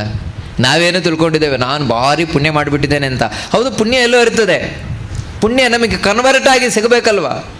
ಪುಣ್ಯ ಅನ್ನುವಂಥದ್ದು ನನಗೆ ಬೇಕಾದ ಕನ್ವರ್ಟ್ ಆಗಿ ಸಿಗಬೇಕು. ನನಗೆ ಯಾವ ರೀತಿ ಸುಖಕ್ಕೆ ಕಾರಣ ಆಗಬೇಕು ಆ ರೀತಿ ಸಿಗಬೇಕು. ಅದನ್ನು ಕೊಡುವವನು ದೇವರು. ಅದನ್ನು ಇಲ್ಲೆಲ್ಲ ಗೋಪಿಕಾಸ್ತ್ರೀಯರು ಹೇಳ್ತಾ ಇದ್ದಾರೆ. ಅದರಿಂದಾಗಿ ಆ ಭಗವಂತನಿಂದಾಗಿಯೇ ಪುಣ್ಯವು ಸಿಗುವುದು ತಾನೆ, ಇದ್ರೆ ಅದು ಸಿಗೋಲ್ಲ. ಅದಕ್ಕಾಗಿ ಯಾರು ಬರ್ತಾರೆ ನಮ್ಮ ಪಾಲಿಗೆ ಅಂತ ಹೇಳ್ತಾ, ಪ್ರೇಷ್ಠಂ ಸ್ವಾಂತರ ಸಂಸ್ಥಿತಂ ನ ದಿಶತೀತ್ಯಾರ್ಥ ಸಮಸ್ತಾಭೃಶಂ ಕೋಪಾತ್ ತಾಪಮಯೋ ದಯನ್ನಿಬಸತಾಂ ಸ್ಯಾತ್ ತತ್ಫಲಂ ನಿಷ್ಫಲಂ ವಿಷ್ಟಾತೋ ಜನಿರಸ್ತುತೆ ನಿಶಿತವಚ್ಛಾಯಾತ್ ವಿಗೇಯಾಸ್ತ್ವಿಯಂ ಕ್ರೂರಸ್ತೆ ಹೃದಯ ವನ್ಹಿರಸ್ತು ನ ಸದಾ ಸ್ಪರ್ಶಸ್ಯ ಯೋಗ್ಯೋಧನ. ಅಶ್ವತ್ಥ ಮರದ ಹತ್ರ ಪ್ರಾರ್ಥನೆ ಮಾಡಿದ್ರು, ಬೇಡಿದರು. ಏನು ಮಾಡಿದ್ರು? ಅಶ್ವತ್ಥ ಮರ ಏನು ಮಾಡಲೇ ಇಲ್ಲ. ಇಲ್ಲಿವರೆಗೆ ತಿಳ್ಕೊಂಡಿದ್ರು ಅಶ್ವತ್ಥ ಮರ ಎಲ್ಲ ನಮ್ಮ ಗ್ರಾಚಾರ ತೆಗಿತದೆ, ನಮ್ಮ ಇಷ್ಟವನ್ನೆಲ್ಲ ಕೊಡುತ್ತೆ ಅಂತ. ಏನು ಮಾಡಲೇ ಇಲ್ವಂತೆ. ಕಡೆಗೂ ಕೋಪ ಬಂದಂತೆ ಗೋಪಿಕಾಸ್ತ್ರೀಯರಿಗೆ. ಅಂದರೆ ಇವರು ವರ್ಣನೆ ಮಾಡ್ತಾ ಇರೋದು ಪುರಾಣದಲ್ಲಿ. ಕೋಪ ಬಂದು ಶಾಪ ಕೊಟ್ರಂತೆನು ಅಶ್ವತ್ಥ ಮರಕ್ಕೆ. ಏನಂತ ಹೇಳಿದ್ರೆ, ನಿನ್ನ ಹಣ್ಣು ನಿಷ್ಫಲವಾಗಲಿ. ಅದಕ್ಕೆ ಅಶ್ವತ್ಥದ ಹಣ್ಣು ಯಾರಿಗೂ ತಿನ್ಲಿಕ್ಕಾಗೋಲ್ಲ, ವೇಸ್ಟ್ ಅದು. ಕಾಗೆ ಮಾತ್ರ ತಿಂತದಷ್ಟೇ. ಮತ್ತೇನಿದ್ರೆ ನಿನ್ನ ಜನ್ಮ ಈ ಕಾಗೆ ಏನಿದೆ, ಕಾಗೆಯ ಪಿಕ್ಕಿಯಿಂದಲೇ ಆಗಲಿ ಅಂತ. ಅಂದರೆ ಕಾಗೆ ಏನು ಮಲ ಹಾಕ್ತದೆ, ಕಾಗೆಯ ಮಲದಿಂದಲೇ ನಿನ್ನ ಜನ್ಮ ಬರಲಿ ಅಂತ ಶಾಪ ಕೊಟ್ಟರು ಗೋಪಿಕಾಸ್ತ್ರೀಯರು. ಅಷ್ಟು ಮಾತ್ರ ಅಲ್ಲ, ಅದರಿಂದಾಗಿ ನೋಡಿ, ಯಾವತ್ತೂ ಅಶ್ವತ್ಥ ಮರ ಸಾಮಾನ್ಯವಾಗಿ ಕಾಗೆಯ ಪಿಕ್ಕಿ ಏನಿದೆ ಅದರಲ್ಲೇ ಹುಟ್ಟುವಂಥದ್ದು. ಅದಕ್ಕೆ ಎಲ್ಲೋ ಬಿಲ್ಡಿಂಗ್ ಮೇಲೆ ಹುಟ್ಕೊಂಡಿರ್ತದೆ, ಇನ್ನೆಲ್ಲ ಹುಟ್ಕೊಂಡಿರ್ತದೆ. ಹಾಗೆ ಕೊಟ್ಟಂತೆ. ಅಷ್ಟು ಮಾತ್ರ ಅಲ್ಲ, ರಾತ್ರಿ ನಿನ್ನ ನೆರಳು ಮಹಾ ಭಯಂಕರವಾಗಲಿ. ಅದಕ್ಕೆ ಯಾವತ್ತೂ ರಾತ್ರಿ ವೇಳೆಯಲ್ಲಿ ಅಶ್ವತ್ಥದ ಕೆಳಗೆ ಹೋಗಬಾರ್ದು, ಅಶ್ವತ್ಥದ ನೆರಳಿಗೆ ಹೋಗಬಾರ್ದು ಅಂತ ಹೇಳ್ತಾರೆ. ಅದು ಭಾರಿ ಕೆಟ್ಟದ್ದಂತೆ. ಹಗಲು ಅಶ್ವತ್ಥದ ನೆರಳು ಒಳ್ಳೆಯದು, ರಾತ್ರಿ ಅಶ್ವತ್ಥದ ನೆರಳು ಬಹಳ ಕೆಟ್ಟದಂತೆ. ಯಾವತ್ತೂ ಕೂಡ ಅಷ್ಟೇ. ಮನುಷ್ಯರ ನೆರಳು ಹಗಲು ರಾತ್ರಿ ಕೆಟ್ಟದು, ಎರಡು ಹೊತ್ತು ಕೆಟ್ಟದಂತೆ ಮನುಷ್ಯದ ನೆರಳು. ಅದಕ್ಕೆ ಮನುಷ್ಯರ ನೆರಳು ಬೀಳಬಾರ್ದು. ಆದರೆ ಅಶ್ವತ್ಥದ ನೆರಳು ಹಗಲಿನಲ್ಲಿ ಒಳ್ಳೆಯದು, ರಾತ್ರಿಯಲ್ಲಿ ಯಾವತ್ತೂ ಬೀಳಬಾರ್ದಂತೆ. ಕ್ರೂರಸ್ತೆ ಹೃದಯ ವನ್ಹಿರಸ್ತು, ಇನ್ನು ಭಯಂಕರವಾದ ಬೆಂಕಿ ನಿನ್ನೊಳಗಿರಲಿ. ಹಾಗೆ ಅಶ್ವತ್ಥದೊಳಗೊಂದು ಬೆಂಕಿ ಇದೆ ಅಂತ ಹೇಳ್ತಾರೆ. ಇಷ್ಟು ಮಾತ್ರ ಅಲ್ಲೇನು ಹೇಳ್ತಾರೆ, ಅಸ್ಮಾಕಂ ನಹಿ ಶೃಣೋತಿ ವಚನಂ ಪ್ರತ್ಯುತ್ತರಂ ಭಕ್ತಿನೋ ಮೂಕೋಸೋ ಬದಿರಾಗ್ರಣೀಶ್ಚ ಭವತು ಸ್ವಾಂತಸ್ಥಿತೋಪ್ಯಚ್ಯುತಃ. ಇದ್ರೂ ಕೂಡ ನೀನೇನು ಉತ್ತರವನ್ನು ಕೊಡ್ತಾ ಇಲ್ಲ. ಅದಕ್ಕಾಗಿ ನಾವು ಇನ್ನೊಂದು ಶಾಪ ಕೊಡ್ತಾ ಇದ್ದೇವೆ, ನೀನು ಮೂಕ ಆಗ್ಬಿಡು. ನೀನು ಅಷ್ಟು ಮಾತ್ರ ಅಲ್ಲ, ಕುರುಡಾಗ್ಬಿಡು. ಅಂದರೆ ನಿನ್ನೊಳಗೆ ದೇವರಿದ್ದರೂ ಅದನ್ನು ಯಾರಿಗೂ ತೋರಿಸದಂತಾಗಲಿ, ಯಾರಿಗೂ ಗೊತ್ತಾಗದಂತಾಗಲಿ ಅಂತ ಗೋಪಿಕಾಸ್ತ್ರೀಯರು ಶಾಪ ಕೊಟ್ಟರಂತೆ. ಅಷ್ಟು ಮಾತ್ರ ಇಲ್ಲಿ ಇನ್ನೊಂದು ಹೇಳಿದ್ರಂತೆ, ನಾವು ಇಷ್ಟು ಬೇಡ್ಕೊಳ್ತಾ ಇದ್ದೇವೆ, ಬೇಡ್ಕೊಳ್ತಾ ಇದ್ರೂ ಕೂಡ ನೀನು ಅವಕಾಶ ಕೊಡ್ತಾ ಇಲ್ವಲ್ಲ, ಅದಕ್ಕಾಗಿ ನಾವು ಶಾಪ ಕೊಡ್ತೇವೆ, ನಿನ್ನಲ್ಲಿ ಬ್ರಹ್ಮರಾಕ್ಷಸ ಬಂದು ವಾಸ ಮಾಡಲಿ ಅಂತ. ನೋಡಿ, ಈ ರೀತಿ ಅಶ್ವತ್ಥ ಮರದಲ್ಲಿ ಬ್ರಹ್ಮರಾಕ್ಷಸ ಇರ್ತಾರೆ ಅಂತ ನಾವು ಕೇಳಿದ್ದೇವೆ. ಅದು ನೋಡಿ ವಾದಿರಾಜರು ಹೌದು ಅಂತ ಹೇಳ್ತಾರೆ. ಅಶ್ವತ್ಥಾಮರದಲ್ಲಿ ಬ್ರಹ್ಮರಾಕ್ಷಸರು ಇರ್ತಾರೆ ಅಂತ. ಇನ್ನೇನ್ರಿ ನಾವು ಬ್ರಹ್ಮರಾಕ್ಷಸರಿಗೆ ಸುತ್ತು ಬರೋದಾ, ಪ್ರದಕ್ಷಿಣೆ ಬರೋದಾ, ನಮಸ್ಕಾರ ಬರೋದಾ? ಅಶ್ವತ್ಥ ಪ್ರದಕ್ಷಿಣೆ ಇದ್ದಾರೆ ನೋಡಿ. ಅದಕ್ಕಾಗಿಯೇ ಅಶ್ವತ್ಥಕ್ಕೆ ಉಪನಯನವನ್ನು ಮಾಡೋದು. ಅಶ್ವತ್ಥ ವಿವಾಹ, ಅಶ್ವತ್ಥ ಉಪನಯನ ಮುಂತಾದ ಸಂಸ್ಕಾರಗಳನ್ನು ಮಾಡುವ ಮೂಲಕ ಅಲ್ಲಿ ಇಂತಹ ದುಷ್ಟಶಕ್ತಿಗಳು ದೂರ ಹೋಗುವ ಹಾಗೆ ಮಾಡುವಂಥದ್ದು. ಆದರೂ ಕೂಡ ರಾತ್ರಿಯ ವೇಳೆಯಲ್ಲಿ ಅಶ್ವತ್ಥ ಮರದ ಕೆಳಗೆ ಹೋಗಬಾರದು ಅಂತ ಈ ಕಾರಣದಿಂದಲೇ ಹೇಳುವುದು. ರಾತ್ರಿಯ ವೇಳೆಯಲ್ಲಿ ನಿಷಿದ್ಧ. ಅಷ್ಟು ಮಾತ್ರ ಅಲ್ಲ, ಇನ್ನೊಂದು ಶಾಪ ಕೊಟ್ರಂತೆ, ನೀನು ಯಾವತ್ತೂ ಮುಡಿದಾಗ ಆಗ್ಬಿಡ್ಲಿ, ನಿನ್ನನ್ನು ಯಾರು ಯಾವತ್ತೂ ಮುಡಿದಾಗ ಆಗಲಿ ನೋಡಿ. ಅದಕ್ಕಾಗಿ ಪ್ರತಿದಿನ ಅಶ್ವತ್ಥಕ್ಕೆ ಪ್ರದಕ್ಷಿಣೆ ಬರಬಹುದೇ ಹೊರತು ಪ್ರತಿದಿನ ಮುಟ್ಟಬಾರ್ದು. ಅಶ್ವತ್ಥವನ್ನು ಪ್ರತಿದಿನ ಮುಟ್ಲಿಕ್ಕಿಲ್ಲ. ಮತ್ತು ಶನಿವಾರ ಮಾತ್ರ ಅಶ್ವತ್ಥವನ್ನು ಮುಟ್ಟಬೇಕು, ಮುಟ್ಟಿ ನಮಸ್ಕಾರವನ್ನು ಮಾಡಬೇಕು. ಉಳಿದ ದಿನ ಮುಟ್ಟದೆ ನಮಸ್ಕಾರ ಮಾಡಬೇಕು ಅಂತ ಹೇಳ್ತಾರೆ. ಅಂದರೆ ಇದೆಲ್ಲ ವಾದಿರಾಜರು ಧರ್ಮ, ಈ ಪುರಾಣಗಳಲ್ಲಿ ಬಂದಿರುವಂತಹ ಅಶ್ವತ್ಥದ ಸಂಬಂಧ, ಅಂದರೆ ಅಶ್ವತ್ಥ ಮರ ಏನಿದೆ ಅದಕ್ಕೆ ಸಂಬಂಧಪಟ್ಟ ವಿಷಯಗಳನ್ನೆಲ್ಲ ಈ ರೀತಿ ತಾವು ಬಹಳ ಸುಂದರವಾಗಿ ವರ್ಣನೆಯನ್ನು ಮಾಡ್ಕೊಂಡು ಹೋಗ್ತಾರೆ. ಹೀಗೆ ಆ ಅಶ್ವತ್ಥ ಮರವನ್ನು ಕೇಳಿದರೂ ಅದೇನು ಉತ್ತರ ಕೊಡಲಿಲ್ಲ. ಮತ್ತು ಅಲ್ಲಿ ಮಾವಿನ ಮರ ಇತ್ತು, ಹಲಸಿನ ಮರ ಇತ್ತು, ಆ ಮರ ಈ ಮರ, ತುಳಸಿ, ಪದ್ಮ ಎಲ್ಲರ ಹತ್ರ ಕೇಳ್ಕೊಂಡು ಎಲ್ಲಿ ಹೋದರೂ ಕೂಡ ಕೃಷ್ಣನ ಸುಳಿವೇ ಇಲ್ಲ. ಕಡೆಗೆ ಮಧ್ಯರಾತ್ರಿ ಸಂಭವಿಸಿ ಆಗಿದೆ. ಏನು ಮಾಡುವುದು? ಒಂದು ಕಡೆ ಕೂತು ಒಂದೇ ಒಂದು ಉಪಾಯ, ಯಾರನ್ನೇ ಕೇಳಿದ್ರೂ ಕೃಷ್ಣ ಸಿಗೋಲ್ಲ. ಮತ್ತೇನೆಂದರೆ ಕೃಷ್ಣನಿಗೆ ನಾವೇ ಶರಣಾಗಬೇಕು, ಅನನ್ಯವಾಗಿ ಕೃಷ್ಣನನ್ನು ಧ್ಯಾನ ಮಾಡಿದಾಗ ಮಾತ್ರ ಸಿಗ್ತಾನೆ ಅಂತ ಹೇಳಿ ಕೃಷ್ಣನನ್ನು ಹಾಡಿ ಹೊಗಳಿದರು ಗೋಪಿಗೀತೆಯ ಮೂಲಕ. ಯಾವಾಗ ಗೋಪಿಗೀತೆಯಿಂದ ಭಕ್ತಿಯಿಂದ ಹಾಡಿದರು, ತಾಸಾಮ ವಿರಭೂಚೌರಿ ಮಯಮಾನ ಮುಖಾಂಬುಜಗ ಪೀತಾಂಬರಧರ ಸ್ರಗ್ವಿ ಸಾಕ್ಷಾನ್ ಮನ್ಮಥ. ದೇವರು ಅವ್ರ ಮುಂದೆ ಪ್ರತ್ಯಕ್ಷನ ಅಂದಂತೆ. ಖುಷಿಯೋ ಖುಷಿ ಎಲ್ಲ ಗೋಪಿಕಾ ಸ್ತ್ರೀಯರಿಗೆ. ಆ ಗೋಪಿಕಾ ಸ್ತ್ರೀಯರು ಆಗ ಆ ರಾತ್ರಿಯಲ್ಲಿ ಆ ಕೃಷ್ಣನೊಟ್ಟಿಗೆ ಸಂಭ್ರಮದಿಂದ ರಾಸಕ್ರೀಡೆ ಆಟ ಆಡಿದ್ದಾರಂತೆ. ಈ ರಾಸೋತ್ಸವವನ್ನು ನೋಡಲಿಕ್ಕೆ, ಕೃಷ್ಣನ ರಾಸಕ್ರೀಡೆಯನ್ನು ನೋಡಲಿಕ್ಕೆ ಮೇಲೆ ದೇವತೆಗಳು ಸೇರಿದ್ದಾರಂತೆ, ಗಂಧರ್ವರು ಹಾಡಿದ್ದಾರಂತೆ, ಅಪ್ಸರಾಸ್ತ್ರೀಯರು ನರ್ತನವನ್ನು ಮಾಡಿದ್ದಾರಂತೆ. ಅದು ಇದು ಇನ್ನೇನು ವಾದಿರಾಜರು ವರ್ಣನೆಯನ್ನು ಮಾಡ್ತಾರೆ. ರಾಸೋತ್ಸವಸ್ಯ ಹಿರಸಂ ಭುವಿ ವರ್ಣಯೇತ್ಕಃ ಶ್ರೀಯೋಡು ರಾಜ ನಿಜ ಸೌಭಗ ರಂಜಿತಸ್ಯ ಯದ್ಭೃಂಗಹಂಸ ಶುಕ ಕೋಕಿಲ ಕೇಕಿ ಮುಖ್ಯ ದೃಷ್ಟಂ ಪ್ರಹೃಷ್ಟ ಮನಸ ಪರಿತಸ್ಸಮೀಯು. ಏನಿದ್ರ ಮಹತ್ವವನ್ನು ಹೇಳುವುದು? ಏನು ಯಾವುದೋ ಹೆಣ್ಮಕ್ಳೊಟ್ಟಿಗೆ ರಾತ್ರಿ ಕುಣಿದು ಬಿಟ್ಟ ಅಂತ ಕೃಷ್ಣ ಅರ್ಥ ಅಲ್ಲ. ಆ ರಾಸೋತ್ಸವದ ಹಿಂದೆ, ರಾಸಕ್ರೀಡೆಯ ಹಿಂದೆ ಎಷ್ಟು ತತ್ವ ಅಡಗಿ ಕೂತಿದೆ ಅದನ್ನು ಹೇಳ್ತಾ ಇದ್ದಾರೆ. ಆ ರಾತ್ರಿಯಲ್ಲಿ ಮೂಕ ಪ್ರಾಣಿಗಳು, ಸಿಂಹ, ಹುಲಿ, ನವಿಲು, ಕೋಗಿಲೆ ಇವೆಲ್ಲವೂ ಕೂಡ ಕಣ್ಬಿಟ್ಕೊಂಡು ನೋಡ್ತಾ ಇದ್ದವ ಕೃಷ್ಣನ ರಾಸಕ್ರೀಡೆಯನ್ನು. ನೋಡಿ, ಅಷ್ಟರ ಮಟ್ಟಿಗೆ ಅಂಥ ಮೂಕ ಪ್ರಾಣಿಗಳು ಕೂಡ ಆ ರಾತ್ರಿಯಲ್ಲಿ ಆ ಕೃಷ್ಣನ ರಾಸಕ್ರೀಡೆಯನ್ನು ನೋಡಿದವೆ. ಎತ್ತಾಂಡವಂ ಪಕ್ಷಿ ಮೃಗಾಂಘ್ರಿಪಾದ್ರಿ ನುದ್ಭೂತ ಹರ್ಷಾಂಬುದೃಶೋಖ್ಯಕಾರ್ಷೀತ್ ಉನ್ನಮ್ರರೋಮ್ಣ ಸಮದಂತರಂಗೇ ನನರ್ತು ಮಾಮಿ ದೃಶಮೇವ ಕುರ್ವನ್. ಆಗ ಆ ಎಲ್ಲ ಗೋಪಿಕಾಸ್ತ್ರೀಯರು, ಇಡೀ ವಾತಾವರಣ ಕೃಷ್ಣನಲ್ಲಿ ಅಷ್ಟು ಭಕ್ತಿ ಉಳ್ಳದಾಗಿದೆ. ಆ ರಾತ್ರಿ ಕೃಷ್ಣ ಆ ಗೋಪಿಕಾಸ್ತ್ರೀಯರೊಟ್ಟಿಗೆ ಏನು ನರ್ತನವನ್ನು ಮಾಡಿದ್ದಾನೆ. ವಾದಿರಾಜರು ಪ್ರಾರ್ಥನೆಯನ್ನು ಮಾಡಿಕೊಳ್ತಾರೆ, ಕೃಷ್ಣ ನನ್ನೊಳಗೂ ಹಾಗೆ ನರ್ತನವನ್ನು ಮಾಡು, ಹಾಗೆ ನನ್ನೊಳಗೂ ನರ್ತನವನ್ನು ಮಾಡು, ನನ್ನನ್ನು ಹಾಗೆ ಮಾಡು, ಆ ಗೋಪಿಕಾಸ್ತ್ರೀಯರಂತ ನನ್ನನ್ನು ಮಾಡು ಅಂತ. ಅಂದರೆ ನಿನಗೋಸ್ಕರವೇ ಸರ್ವಸ್ವವನ್ನು ಅರ್ಪಣೆ ಮಾಡಿದ ಗೋಪಿಕಾಸ್ತ್ರೀಯರಂತ ನನ್ನನ್ನು ಮಾಡು, ಮತ್ತು ನನ್ನೊಳಗೆ, ನನ್ನ ಹೃದಯದೊಳಗೆ ಹಾಗೆ ನರ್ತನವನ್ನು ಮಾಡು. ಈ ಪ್ರಾರ್ಥನೆಯನ್ನು ಮಾಡಿಕೊಳ್ತಾರೆ. ಅಷ್ಟು ಮಾತ್ರ ಅಲ್ಲ, ಇನ್ನು ಹೇಳ್ತಾರೆ, ಬರ್ಹಿ ತರ್ಹಿ ನನರ್ತಯಂ ಪ್ರತಿನಗಾ ಪುಷ್ಪಂ ಸಮರ್ಪ್ಯಾರ್ಚಯ ಸ್ವೈರಂ ಮಂಜುರವಾ ಜಗುರ್ಮಧುಕರಾಃ ಪ್ರೇಕ್ಷಂತ ಸಾಕ್ಷಾನ್ ಮೃಗಾಃ ಉಚ್ಚೇ ಪ್ರೋಚ್ಛ ಪಣಾಪಣೀಶ್ವರಗಣಾಃ ಕಂಪೇನ ಯಃ ಪರ್ಯುಗಂ ಸೋಯಂ ಶ್ರೀರಮಣೋ ಮಯಾ ರಚಿತಯಾ ಪ್ರೀಣಾತು ದೇವೋರ್ಚಯ. ಅವತ್ತು ರಾತ್ರಿ ನವಿಲುಗಳು ಕೃಷ್ಣನ ರಾಸಕ್ರೀಡೆಯನ್ನು ನೋಡಿಕೊಂಡು ಸುಮ್ಮನೆ ನಿಂತ್ಕೊಂಡು ನೋಡಲಿಲ್ವಂತೆ, ಆಡಿಯನ್ಸ್ ಆಗಿ ನಿಲ್ಲಿಲ್ವಂತೆ, ಪ್ರೇಕ್ಷಕರಾಗಿ ನಿಂತಿಲ್ವಂತೆ, ಮತ್ತು ಕೃಷ್ಣನೊಟ್ಟಿಗೆ ನರ್ತನ ಮಾಡಿದವಂತೆ. ಆ ರಾತ್ರಿ ಅವುಗಳೂ ಕೂಡ ಕೃಷ್ಣನೊಟ್ಟಿಗೆ ನರ್ತನ ಮಾಡಿದವು. ಯಾಕಂದರೆ ಅವುಗಳು ಮಾಡಿದ ಪೂಜೆ ಅದು. ಆ ರಾತ್ರಿಯಲ್ಲಿ ಕೃಷ್ಣನಿಗೆ ಅವುಗಳು ಮಾಡಿದ ಪೂಜೆ ಅದು. ಯಾಕಂದರೆ ಅವುಗಳು ಗೊತ್ತಿರೋದು ಅದೊಂದೇ, ಗರಿಬಿಚ್ಚಿ ಕುಣಿಯುವುದು ಅವುಗಳಲ್ಲಿರುವ ವೈಶಿಷ್ಟ್ಯ, ನವಿಲಿನಲ್ಲಿರುವ ವೈಶಿಷ್ಟ್ಯ. ನೋಡಿ, ಯಾವತ್ತು ವಾದಿರಾದರೂ ಇದನ್ನು ಯಾಕೆ ವರ್ಣನೆ ಮಾಡ್ತಾನೆ ಅಂದರೆ, ನಮಗೇನು ದೇವರು ಒಂದು ವೈಶಿಷ್ಟ್ಯ ಕೊಟ್ಟಿದ್ದಾನೆ, ಆ ವೈಶಿಷ್ಟ್ಯವನ್ನು ದೇವರಿಗಾಗಿ ಬಳಸಬೇಕು. ಅದೇ ನಾವು ಮಾಡುವ ಪೂಜೆ, ದೇವರ ಪೂಜೆ. ನವಲಿಗೆ ಗೊತ್ತಿರುವುದು ಅದೊಂದೇ. ಅದಕ್ಕೋಸ್ಕರ ಗರಿಬಿಚ್ಚಿ ತಾನು ಕುಣಿಯುವ ಮೂಲಕ ಕೃಷ್ಣನಿಗೆ ತಾವು ಪೂಜೆ ಮಾಡಿದವಂತೆ. ಅಷ್ಟು ಮಾತ್ರ ಅಲ್ಲ, ಮರಗಳು ಆ ರಾತ್ರಿಯಲ್ಲಿ ತಮ್ಮಲ್ಲಿ ಏನು ಪುಷ್ಪ ಇದೆ ಆ ಪುಷ್ಪದಿಂದ ಅರಳಿ ನಿಂತು ಎಲ್ಲ ಕೃಷ್ಣನ ಮೇಲೆ ಹಾಕಿದವಂತೆ. ಅಂದರೆ ಮರದಿಂದ ನೀವು ನೋಡಿರ್ಬೋದು, ರಾತ್ರಿ ಆಗ್ತಾ ಬಂದಾಗ ಮರದಿಂದ ಕಳಚಿ ಹೂ ಬೀಳ್ತದೆ. ಯಾವಾಗಲೂ ಹಾಗೆ ಬೀಳ್ತದೆ, ಅವತ್ತು ಹಾಗೆ ಬಿದ್ದದಲ್ಲ. ಮತ್ತು ಆ ಮರಗಳೆಲ್ಲವೂ ಕೃಷ್ಣನ ಮೇಲೆ ಪುಷ್ಪವನ್ನು ಹಾಕುವ ಮೂಲಕ ತಮ್ಮ ಪೂಜೆ ಮಾಡಿದವಂತೆ.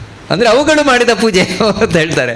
ಅಷ್ಟು ಮಾತ್ರ ಅಲ್ಲ, ಸ್ವೈರಂ ಮಂಜುರವ ಜಗುರು ಮಧುಕರಾಹ, ಆ ರಾತ್ರಿಯಲ್ಲಿ ದುಂಬಿಗಳು ಸಂಚಾರ ಮಾಡಿದೆಯಂತೆ. ಇಲ್ಲರೆ ರಾತ್ರಿ ದುಂಬಿ ಸಂಚಾರ ಮಾಡುವುದಿಲ್ಲ, ಆ ರಾತ್ರಿಯಲ್ಲಿ ದುಂಬಿಗಳು ಸಂಚಾರ ಮಾಡಿದೆಯಂತ, ಝೇಂಕಾರವನ್ನು ಮಾಡ್ತಾ ಗುಯ್ ಅಂತ. ಆದರೆ ಯಾವ ರೀತಿ ಸಾವು ಝೇಂಕಾರವನ್ನು ಮಾಡಿದಾವೆ ಅಂತ ಹೇಳಿದರೆ, ಕೃಷ್ಣನ ನಾಟ್ಯದ ತಾಳಕ್ಕೆ ಅನುಗುಣವಾಗಿ ಝೇಂಕಾರ ಮಾಡಿದವಂತ. ಎಲ್ಲವೂ ಕೂಡ ಅವುಗಳು ಮಾಡಿದ ಪೂಜೆ ಅದು, ಕೃಷ್ಣನ ಪೂಜೆ. ಅಷ್ಟು ಮಾತ್ರ ಅಲ್ಲ, ಸ್ವೈರು ಮಧುಕರಾಹ ಧುಕರ ಸ್ಪೈಕ್ಷಂತ ಸಾಕ್ಷಾ ನೃಣಾಂ ಉಚ್ಚೇ ಪ್ರೋಚ್ಚಗಣ ಫಣೀಶ್ವರಗಣ. ಇನ್ನು ಹಾವುಗಳೆಲ್ಲ ಬಂದು ನಿಂತು ಬಿಟ್ಟಿದವಂತೆ, ಹೆಡೆಯನ್ನು ಬಿಚ್ಚಿದವಂತೆ. ಹೆಡೆಯನ್ನು ಬಿಚ್ಚಿ ಆ ಕೃಷ್ಣನ ರಾಸಲೀಲೆಯಲ್ಲಿ ಕೃಷ್ಣ ಯಾವ ರೀತಿ ನರ್ತನವನ್ನು ಮಾಡ್ತಾ ಇದ್ದಾನೆ ಅದಕ್ಕನುಗುಣವಾಗಿ ತಾವು ಫಣವನ್ನು ಹಾಡಿಸ್ತಾ ಇವೆಯಂತೆ. ಎಲ್ಲ ಹಾವುಗಳು ಫಣವನ್ನು ಆಡಿಸ್ತಾ ಇವೆಯಂತೆ. ಈ ರೀತಿ ಅವುಗಳು ತಾವು ತಮ್ಮ ಪೂಜೆಯನ್ನು ಮಾಡ್ತಾ ಇದ್ದಾವೆ. ಈ ರೀತಿ ಪ್ರತಿಯೊಬ್ಬರೂ ತಮ್ಮ ಪೂಜೆಯನ್ನು ಮಾಡಿ ಆ ಕೃಷ್ಣನಿಗೆ ತಮ್ಮ ಭಕ್ತಿಯನ್ನು ಸಲ್ಲಿಸಿದರು. ವಾದಿರಾಜರು ಹೇಳ್ತಾರೆ, ನಾನು ಈ ಕವಿತೆಯನ್ನು ರಚನೆ ಮಾಡುವ ಮೂಲಕ ದೇವರ ಪೂಜೆ ಮಾಡ್ತಾ ಇದ್ದೇನೆ. ಈ ರುಕ್ಮಿಣೀಶ ವಿಜಯ ಕಾವ್ಯವನ್ನು ರಚನೆ ಮಾಡುವ ಮೂಲಕ ಆ ದೇವರ ಸೇವೆ ಮಾಡ್ತಾ ಇದ್ದೇನೆ. ನನ್ನ ಈ ಸೇವೆಯಿಂದ ದೇವರು ಸಂತುಷ್ಟನಾಗಲಿ. ಅಂದರೆ ನೋಡಿ ಎಂಥ ಭಕ್ತಿ ವಾದಿರಾಜರಿಗೆ ಅಂತ. ಇದು ನಾನು ಅಂದರೆ ಕಾವ್ಯವನ್ನು ಕೇವಲ ನಾನೊಬ್ಬ ಕವಿಯಾಗಿ ನನ್ನ ಕವಿತ್ವವನ್ನು ಪ್ರೌಢಿಮೆಯನ್ನು ತೋರಿಸ್ಲಿಕ್ಕೋಸ್ಕರ ರಚನೆ ಮಾಡ್ತಾ ಇರೋದಲ್ಲ, ಅಥವಾ ಚಟದಿಂದ ರಚನೆ ಮಾಡ್ತಾ ಇರೋದಲ್ಲ. ಮತ್ತು ನಾನು ಮಾಡ್ತಾ ಇರುವ ದೇವರ ಪೂಜೆ ಇದರ ಮೂಲಕ ನಮಗೆ ನೆನಪು ಮಾಡ್ತಾ ಇದ್ದಾರೆ. ಏನು ಅಂದರೆ, ಇವಾಗ ನಾನು ರುಕ್ಮಿಣೀಶ ವಿಜಯವನ್ನು ಹೇಳುವ ಮೂಲಕ ದೇವ್ರ ಪೂಜೆ ಮಾಡ್ತಾ ಇದ್ದೇನೆ. ನಾನು ದೇವರ ಹತ್ರ ಏನು ಪ್ರಾರ್ಥನೆ ಮಾಡ್ಕೊಳ್ಬೇಕಾದ, ದೇವರೇ ನನ್ನ ಈ ಅನುವಾದದಿಂದಾಗಿ ನೀನು ಸಂತೃಪ್ತನಾಗು. ನೀವು ಕೇಳ್ತಾ ಇದ್ದೀರಿ, ಇದು ನೀವು ಮಾಡುವ ಪೂಜೆ. ದೇವರೇ ನಾವು ಶ್ರವಣ ಮಾಡ್ತಾ ಇದ್ದೇವಲ್ವಾ, ಇದರಿಂದ ನೀನು ಸಂತುಷ್ಟನಾಗು. ಈ ರೀತಿ ನಾವು ಇದೆಲ್ಲ ವಾದಿರಾಜರು ನಮಗೆ ನೆನಪು ಮಾಡಿಕೊಡುವಂಥದ್ದು. ಅಷ್ಟು ಮಾತ್ರ ಅಲ್ಲ, ಇನ್ನೂ ಇದೇನಿದೆ ರಾಸಕ್ರೀಡೆ, ಅದನ್ನು ನೆನಪನ್ನು ಮಾಡ್ಕೊಳ್ತಾ ಇರ್ತಾರೆ. ಆ ಕೃಷ್ಣ ನನ್ನ ಮನಸ್ಸಿನಲ್ಲಿ ನೀನು ನಿಂತುಕೊಳ್ಬೇಕು. ಯಾಕಂದರೆ ಆ ರಾಸಕ್ರೀಡೆಯನ್ನು ಮಾಡಿದ ಕೃಷ್ಣ ಯಾಕೆ ಅದನ್ನೇ ನೆನಪು ಮಾಡಿಕೊಳ್ತಾರೆ. ಹೇ ಹಸ್ತಾಂಬುಜ ನಿಷ್ಠಲಾಂಘ್ರಿತರಣೀ ಮುಂಚ ದೃಕ್ಕೈರವ. ದೇವರನ್ನು ಈ ತನ್ನ ಇಡೀ ದೇಹವನ್ನು ಕುರಿತು ಇವಾಗ ವಾದಿರಾಜರು ಹೇಳ್ಕೊಂಡು ಬರ್ತಾರೆ. ಮೊದಲು ಕೈ, ಹೇ ಕೈ ನೋಡು, ನೀನು ಈ ರೀತಿ ಮುಚ್ಚಿದೆ ಅಂತ ಹೇಳಿದರೆ ಕಮಲ ಕಂಡ ಕಾಣಿಸ್ತದೆ. ನೋಡಿ, ಹೀಗೆ ಮಾಡಿದರೆ ಕಮಲ ಕಂಡ ಕಾಣಿಸ್ತದಲ್ವ. ಈ ಕಮಲ ಇದೆಯಲ್ವ, ನೀನು ಯಾವತ್ತೂ ಬಿಡಬೇಡ. ಯಾವುದನ್ನು ಅಂತ ಹೇಳಿದ್ರೆ, ವಿಠ್ಠಲ ಅಂಘ್ರಿ ತರಣೀಂ. ಆ ವಿಠ್ಠಲ ಏನಿದ್ದಾನೆ, ಪಾಂಡುರಂಗ ವಿಠ್ಠಲ, ಅದೇ ಕೃಷ್ಣ. ಅವನ ಪಾದವೇ ಸೂರ್ಯ. ಆ ವಿಠ್ಠಲನ ಪಾದವೆಂಬ ಸೂರ್ಯವನ್ನು ಯಾವತ್ತೂ ಬಿಡಬೇಡ ಕಮಲ. ಯಾಕಂತ ಹೇಳಿದ್ರೆ ಸೂರ್ಯನಿಗೂ ಕಮಲನಿಗೂ ಸಂಬಂಧ. ಆ ಸೂರ್ಯ ಇದ್ದರೆ ಕಮಲ ಅರಳುತ್ತದೆ. ಆ ರೀತಿ ಭಗವಂತನ ಪಾದ ಇದ್ದಾಗ ಮಾತ್ರ ಕೈ ಜೋಡಿಸುವುದಕ್ಕೆ ಅರ್ಥ ಇದೆ, ಇಲ್ದಿರ ಅರ್ಥ ಇಲ್ಲ. ಅದೇ ರೀತಿ ಹೇಳ್ತಾರೆ, ದೃಕ್ಕೈರವ ಶ್ರೀಮಂತಂ ಚಂದ್ರಮಸ್ತಿರಂ ಅಂತ ಹೇಳ್ತಾರೆ. ಹೇ ದೃಕ್ಕೈರವ, ಕಣ್ಣುಗಳೆಂಬ ಅಂತ ಏನು ಐದಿಲಿಗೆ ಯಾವತ್ತೂ ನೀನು ಬಿಡಬೇಡ. ಯಾರನ್ನ ಅಂತ ಹೇಳಿದರೆ ಕೃಷ್ಣನೆಂಬ ಚಂದ್ರನನ್ನು ಯಾವತ್ತೂ ಬಿಡಬೇಡ. ನೋಡಿ ಎಷ್ಟು ಚಂದವಾದ ವರ್ಣನೆ ಅಂತ ಹೇಳಿದ್ರೆ, ಕೃಷ್ಣನ ಪಾದವನ್ನು ಸೂರ್ಯನಿಗೆ ಹೋಲಿಸಿದರು. ಯಾಕೆ ಅಂತ ಹೇಳಿದ್ರೆ, ಆ ಪಾದ ಏನು ಮಾಡ್ತದೆ ಅಂತ ಹೇಳಿದ್ರೆ, ನಮ್ಮೊಳಗಿರುವಂತಹ ಎಲ್ಲ ಅಂಧಕಾರವನ್ನು ಕಳೀತದಂತೆ. ಸಂಚಿಂತಯೇದ್ ಭಗವತಶ್ಚರಣಾರವಿಂದಂ ವಜ್ರಾಂಕುಶಧ್ವಜ ಸರೋರುಹಲಾಂಛನಾಢ್ಯಂ ಉತ್ತುಂಗರಂಗ್ ಧ್ವಜ ಜ್ಯೋತ್ಸ್ನಾಭಿರಾಹತ ಮಹದೃದಯಾಂಧಕಾರಂ. ನಮ್ಮೊಳಗೆ ಕೂತಿರುವ ಕತ್ತಲೆಯನ್ನು ನಾಶ ಮಾಡಲಿಕ್ಕೆ ಸಮರ್ಥವಾಗಿರುವುದು ದೇವರ ಪಾದ ಅಂತ. ಅದಕ್ಕೆ ಆ ಪಾದವನ್ನು ಯಾವತ್ತೂ ಒಳಗಿಡುವಂತೆ ಮಾಡು. ಅದೇ ಸೂರ್ಯ. ಇನ್ನು ಮುಖವೆಂಬ ಚಂದ್ರನ ಆಶ್ರಯಿಸು ಕಣ್ಣು. ಅಂದರೆ ಕಣ್ಣು ನೋಡಬೇಕು ದೇವರನ್ನು. ಅಂದರೆ ಕಣ್ಣು ಆ ಕೃಷ್ಣನ ಮುನ್ನ ನೋಡಲಿಕ್ಕೆ, ಯಾಕಂದರೆ ಕೃಷ್ಣ ಚಂದ, ಕಣ್ಣಿಗೆ ಆಹ್ಲಾದವನ್ನು ಉಂಟು ಮಾಡುವವನು. ಇನ್ನು ಹೇಳ್ತದೆ, ಅಸ್ಥಿರಮನ ಕ್ಷೋಭ ಚೋರಾಲಕಾಖ್ಯಂ ತಮಃ. ಇನ್ನು ಮನಸ್ಸು, ಈ ಮನಸ್ಸು ಯಾವತ್ತೂ ಚಂಚಲ ಇದೆ. ಅದಕ್ಕೇನು ಅಂತ ಹೇಳಿದ್ರೆ, ಯಾವತ್ತು ಚಾಂಚಲ್ಯದಿಂದ ಇದಕ್ಕೆ ಬೇಡಾಗಿದ್ದಿದೆ ಯೋಚನೆಗಳು. ನಮ್ಮ ಮನಸ್ಸಿನಲ್ಲಿ ಬರುವುದು ಎಲ್ಲವೂ ಬೇಡಾಗಿದ್ದಿದೆ ಯೋಚನೆಗಳು. ತಪ್ಪು ತಪ್ಪು ತಪ್ಪು ತಪ್ಪು. ಅದಕ್ಕೆ ಕಾರಣ ಏನಂದರೆ, ಒಳಗೆ ಕೂತಿರುವ ಕತ್ತಲೆ, ಮನಸ್ಸಿನಲ್ಲಿ ಕೂತಿರುವ ಕಪ್ಪು ಕಪ್ಪು ಕಪ್ಪು. ನಿನಗೆ ಕಪ್ಪು ಇಷ್ಟ ಅಲ್ವಾ? ಮನಸ್ಸಿಗೆ ಹೇಳ್ತಾ ಇರು, ನಿನಗೆ ಯಾವತ್ತೂ ಕಪ್ಪು ಬೇಕಲ್ವಾ?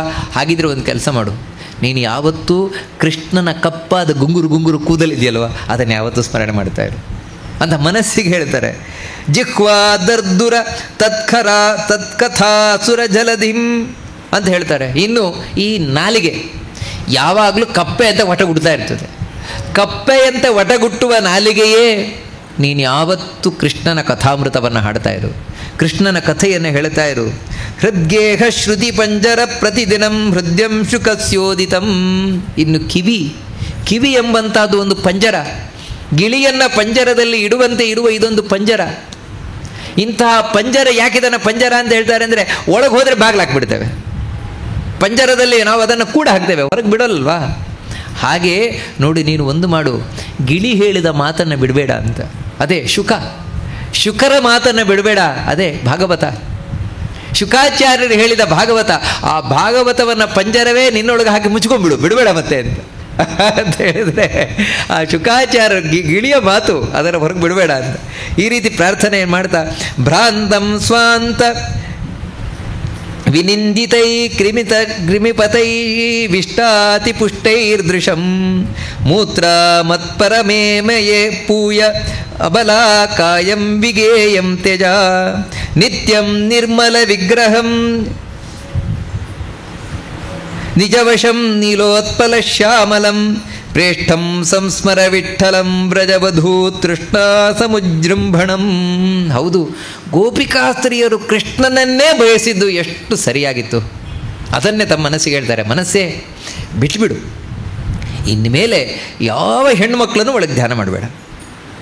ಯಾಕೆ ಅಂತ ಹೇಳಿದರೆ, ಏನು ಹೆಣ್ಮಕ್ಳು ಅಂತ ಹೇಳಿದರೆ, ನೀ ಹೆಣ್ಮಕ್ಳಾಗಲಿ ಗಂಡಸರಾಗಲಿ ಎಲ್ಲರೂ ಇರುವಂಥದ್ದು ಬರೀ ಗಲೀಜು ದೇಹ, ಗಲೀಜು ದೇಹದಿಂದ ಕೂಡಿರುವಂಥ ಇವರೆಲ್ಲರೂ ಕೂಡ ಅದನ್ನು ಹೇಳ್ತಾರೆ. ಭ್ರಾಂತಂ, ಮನಸ್ಸಿಗೆ ತುಂಬ ಭ್ರಾಂತಿ. ಹಾಹಾ, ಇವರು ಬಹಳ ಚಂದ, ಎಂಥ ಚಂದ, ಒಳಗಿರುವುದೇನು ಬರೀ ಮಲಮೂತ್ರಗಳೇ, ಮಲ ಮೂತ್ರ ಕೀವು ರಕ್ತ ಇದರಿಂದಲೇ ತುಂಬಿಕೊಂಡಿರುವ ದೇಹ ಇದು. ಇಂಥ ದೇಹದಿಂದ ತುಂಬಿಕೊಂಡಿರುವಂತಹ ಹೊರಗೆ ಬರುವುದು ವಾಸನೆ. ಈ ದೇಹದಿಂದ ಏನೇನು ಬರ್ತದೆ ಎಲ್ಲವೂ ವಾಸನೆಯೇ. ಅದು ಗಂಡಸರಿಗಾದರೂ ಅಷ್ಟೇ, ಹೆಂಗಸರಿಗಾದರೂ ಅಷ್ಟೇ, ಅದು ಬರೀ ಮುದುಕಿಯರಿಗಾದರೂ ಹುಡುಗಿಯರಿಗಾದರೂ ಅಷ್ಟೇ. ದೇಹದಿಂದ ಏನು ಬರ್ತದೆ ಎಲ್ಲವೂ ವಾಸನೆಯೇ, ದೇಹದೊಳಗೆ ಏನಿದೆ ಎಲ್ಲವೂ ವಾಸನೆಯೇ, ಎಲ್ಲವೂ ವಾಸನೆಯೇ. ಇಂತಹ ಕೆಟ್ಟ ದೇಹದಿಂದ ಕೂಡಿದಂತಹ ಜನರಲ್ಲಿ ನನಗೆ ಆಸೆಯನ್ನು ಬಿಡಿಸು ಅಂತ ಹೇಳ್ತಾ ಇದ್ದಾರೆ. ವಾದಿರಾಜರು ಪ್ರಾರ್ಥನೆಯನ್ನು ಮಾಡ್ಕೊಳ್ತಾ ಇದ್ದಾರೆ ಮನಸ್ಸಿಗೆ, ಹೇ ಮನಸ್ಸೇ ಬಿಟ್ಟುಬಿಡು. ಇನ್ನೂ ನಿನಗೆ ಅರ್ಥ ಆಗಲಿಲ್ವಾ? ಕೆಟ್ಟದ್ದನ್ನು ಬಯಸಬಾರ್ದು ಯಾವತ್ತು. ಎಲ್ಲಿವರೆಗೆ ಅಂದರೆ, ಯಾರಾದರೂ ಕೂಡ ಕೊಳಚೆ ಗುಂಡಿ ಹತ್ರ ಹೋಗ್ಲಿಕ್ಕೆ ಇಷ್ಟಪಡ್ತಾರೆ, ಕೊಳಚೆ ಗುಂಡಿ ಹತ್ರ ಹೋಗ್ಲಿಕ್ಕೆ ಇಷ್ಟಪಡೋಲ್ಲ, ಯಾಕಂದ್ರೆ ಅಲ್ಲಿ ವಾಸನೆ ಬರ್ತಾ ಇದೆ ಅಂತ. ಹಾಗಿದ್ಮೇಲೆ ಇದು ವಾಸನೆ ಅಲ್ವಾ, ಕೆಟ್ಟ ವಾಸನೆ ಅಲ್ವಾ? ಸೆಂಟ ಹಾಕೊಂಡಿರಬಹುದು ಎಲ್ಲಿವರೆಗೆ ಬೆವರು ತನಕ ಮಾತ್ರ, ಬೆವರಿದ ಮೇಲೆ ವಾಸನೆಗೆ. ಸೋಪ್ ಹಾಕೊಂಡು ತೊಳ್ಕೊಂಡಿರಬಹುದು ಎಲ್ಲಿ ತನಕ ಬೆವರ ತನಕ, ಬೆವರಿದ್ರೆ ಕೆಟ್ಟ ವಾಸನೆಯೇ. ಈ ರೀತಿ ಎಲ್ಲವೂ ವಾಸನೆಯೇ. ಮತ್ತೆ ಭಜಿಸು ಯಾರನ್ನ? ಹೇ ಮನಸ್ಸೇ ಭಗವಂತನನ್ನ. ಚಿತ್ತ ಚಿಂತಯ ರೂಪ್ಯ ಪೀಠ ಕೃತಾಲಯಂ ಹರಿಮಾಲಯಂ. ಮನಸ್ಸಿಗೆ ಎಷ್ಟು ಅರ್ಥ ಮಾಡಿಸ್ತಾರೆ ಅಂದರೆ, ಯಾಕೆ ದೇವರನ್ನು ಭಜಿಸಬೇಕು ತುಂಟ? ದೇವರನ್ನೇ ಪ್ರೀತಿಸಬೇಕು, ದೇವರನ್ನೇ ಭಜಿಸಬೇಕು, ದೇವರನ್ನೇ ಆಲಿಂಗನ ಮಾಡಲಿಕ್ಕೆ ಇಷ್ಟಪಡಬೇಕು. ಯಾಕಂದರೆ ಅವನಲ್ಲಿ ವಾಸನೆಯೇ ಬರೋಲ್ಲ. ದೇವರೊಳಗೆ ಈ ರೀತಿ ಮಲ ಇಲ್ಲ, ಮಾಂಸ ಇಲ್ಲ, ಮೂತ್ರ ಇಲ್ಲ, ಕೀವಿಲ್ಲ, ಇದು ಯಾವುದು ಕೆಟ್ಟದ್ದಿಲ್ಲ. ದೇವರೊಳಗೆ ಮನುಷ್ಯರಲ್ಲಿರುವಂತಹ ಯಾವುದೇ ಕೆಟ್ಟದ್ದೂ ಇಲ್ಲ, ವಾಸನೆಯ ವಸ್ತುಗಳೇ ಇಲ್ಲ. ಅಷ್ಟು ಮಾತ್ರ ಅಲ್ಲ, ದೇವರಿಂದ ಏನು ಹೊರಗೆ ಬರುತ್ತದೆ ಎಲ್ಲವೂ ಪರಿಮಳ. ಗಂಧದ್ವಾರ ಅಂದುರಾಧರಿಷಾಂ ನಿತ್ಯ ಪುಷ್ಟಾಂಗರೀಷಿಣಿ, ಎಲ್ಲವೂ ಪರಿಮಳ ಅಂತ, ಎಲ್ಲವೂ ಪರಿಮಳ ಅಂತ. ಎಲ್ಲವೂ ನೋಡಿ ದೇವರದ್ದು. ಎಲ್ಲಿವರೆಗೆ ಅಂದರೆ, ಕಣ್ಣಿನಿಂದ ಏನೋ ಬಂತು ಅಂತ ತಿಳ್ಕೊಳ್ಳಿ, ನಮಗಾದ್ರೆ ವಾಸನೆ, ಬಾಯಿಯಿಂದ ಬಂತು ವಾಸನೆ, ಕಿವಿಯಿಂದ ಬಂತು ವಾಸನೆ, ಮಲಮೂತ್ರ ಅಂತೂ ವಾಸನೆ ನಮಗೆ, ಬೇರೆಯವ್ರಿಗೆ ಹೋಗಲಿ. ಆದರೆ ನೋಡಿ ಭಗವಂತನದು ಪ್ರತಿಯೊಂದು ಪರಿಮಳ. ಅಂತಹ ಭಗವಂತನನ್ನು ಆಶ್ರಯಿಸು ಹೇ ಮನಸ್ಸೇ. ಈಗಲಾದರೂ ಅರ್ಥ ಆಯ್ತಾ? ಅದಕ್ಕಾಗಿಯೇ ಗೋಪಿಕಾಸ್ತ್ರೀಯರು ಆಚರಿಸಿದ್ದು ಈ ಕಾರಣದಿಂದಲೇ. ಅಂದರೆ ಈ ಮನುಷ್ಯ ಪಾಪದಿಂದಾಗಿ ಈ ರೀತಿ ವಾಸನಾಮಯ ಆಗಿಬಿಟ್ಟಿದ್ದಾನೆ, ಬರೀ ವಾಸನೆಯಿಂದ ಕೂಡಿದವನಾಗಿದ್ದಾನೆ. ಆದರೆ ಭಗವಂತ ನಮ್ಮ ಎಲ್ಲ ಪಾಪವನ್ನು ಕಳೆದು ನಮ್ಮನ್ನು ಶುದ್ಧಗೊಳಿಸುವ ಪುಣ್ಯಾತ್ಮನನ್ನಾಗಿ ಮಾಡುವವ. ಅವನಲ್ಲಿ ಇನ್ನೂ ನಿನಗೆ ಆಸೆ ಬಂದಿಲ್ವಾ? ಅಂದರೆ ಬಂದಿಲ್ಲ ಅಂತ ಹೇಳಿದ್ರೆ ಇನ್ನು ನನ್ನ ಭ್ರಾಂತಿಯೆಲ್ಲ ಇದೆಯಾ ಅಂತ. ಮನಸ್ಸಿಗೆ ಇನ್ನೂ ಭ್ರಾಂತಿ ಬಿಟ್ಟಿಲ್ಲ, ಅಥವಾ ಹಂದಿಯಾಗಿದೆಯಾ? ಯಾಕಂದರೆ ಹಂದಿಗೆ ಕೊಳಚೆನೇ ಬೇಕು, ನೀವು ಸೆಂಟಾಗಿದ್ರೂ ಕೂಡ ಕೊಳಚೆಗೆ ಹೋಗೋದು. ಹಂದಿಯಾಗೆ ಆಗಿದೆಯಾ, ಅಥವಾ ಭ್ರಾಂತಿಯಲ್ಲೇ ಸಿಲುಕಿದೆಯಾ? ಇಲ್ವಾ? ಮನಸ್ಸೇ ಈಗಲೇ ನೀನು ದೇವರನ್ನು ಭಜಿಸ್ಲಿಕ್ಕೆ ಹೋಗ್ತೀಯಾ, ಈಗಲೇ ದೇವರನ್ನೇ ನೀನು ಬಯಸ್ತೀಯ. ಅಷ್ಟು ಚೆನ್ನಾಗಿ ವಾದಿರಾಜರು ಈ ಕಾರಣದಿಂದಾಗಿ ಗೋಪಿಕಾಸ್ತ್ರೀಯರು ಬಯಸಿದರು, ಮನಸ್ಸೇ ನೀನು ದೇವರನ್ನು ಬಯಸು, ನಮ್ಮ ಮನಸ್ಸಿಗೆ ಅರ್ಥ ಮಾಡಿಸ್ತಾ ಇದ್ದಾರೆ. ಹೀಗೆ ವಾದಿರಾಜರು ಆ ರಾಸಲೀಲೆ ಏನಿದೆ, ರಾಸಲೀಲೆಯನ್ನು ತಾನು ವಿವರಣೆಯನ್ನು ಮಾಡಿಕೊಂಡು ಬರ್ತಾರೆ.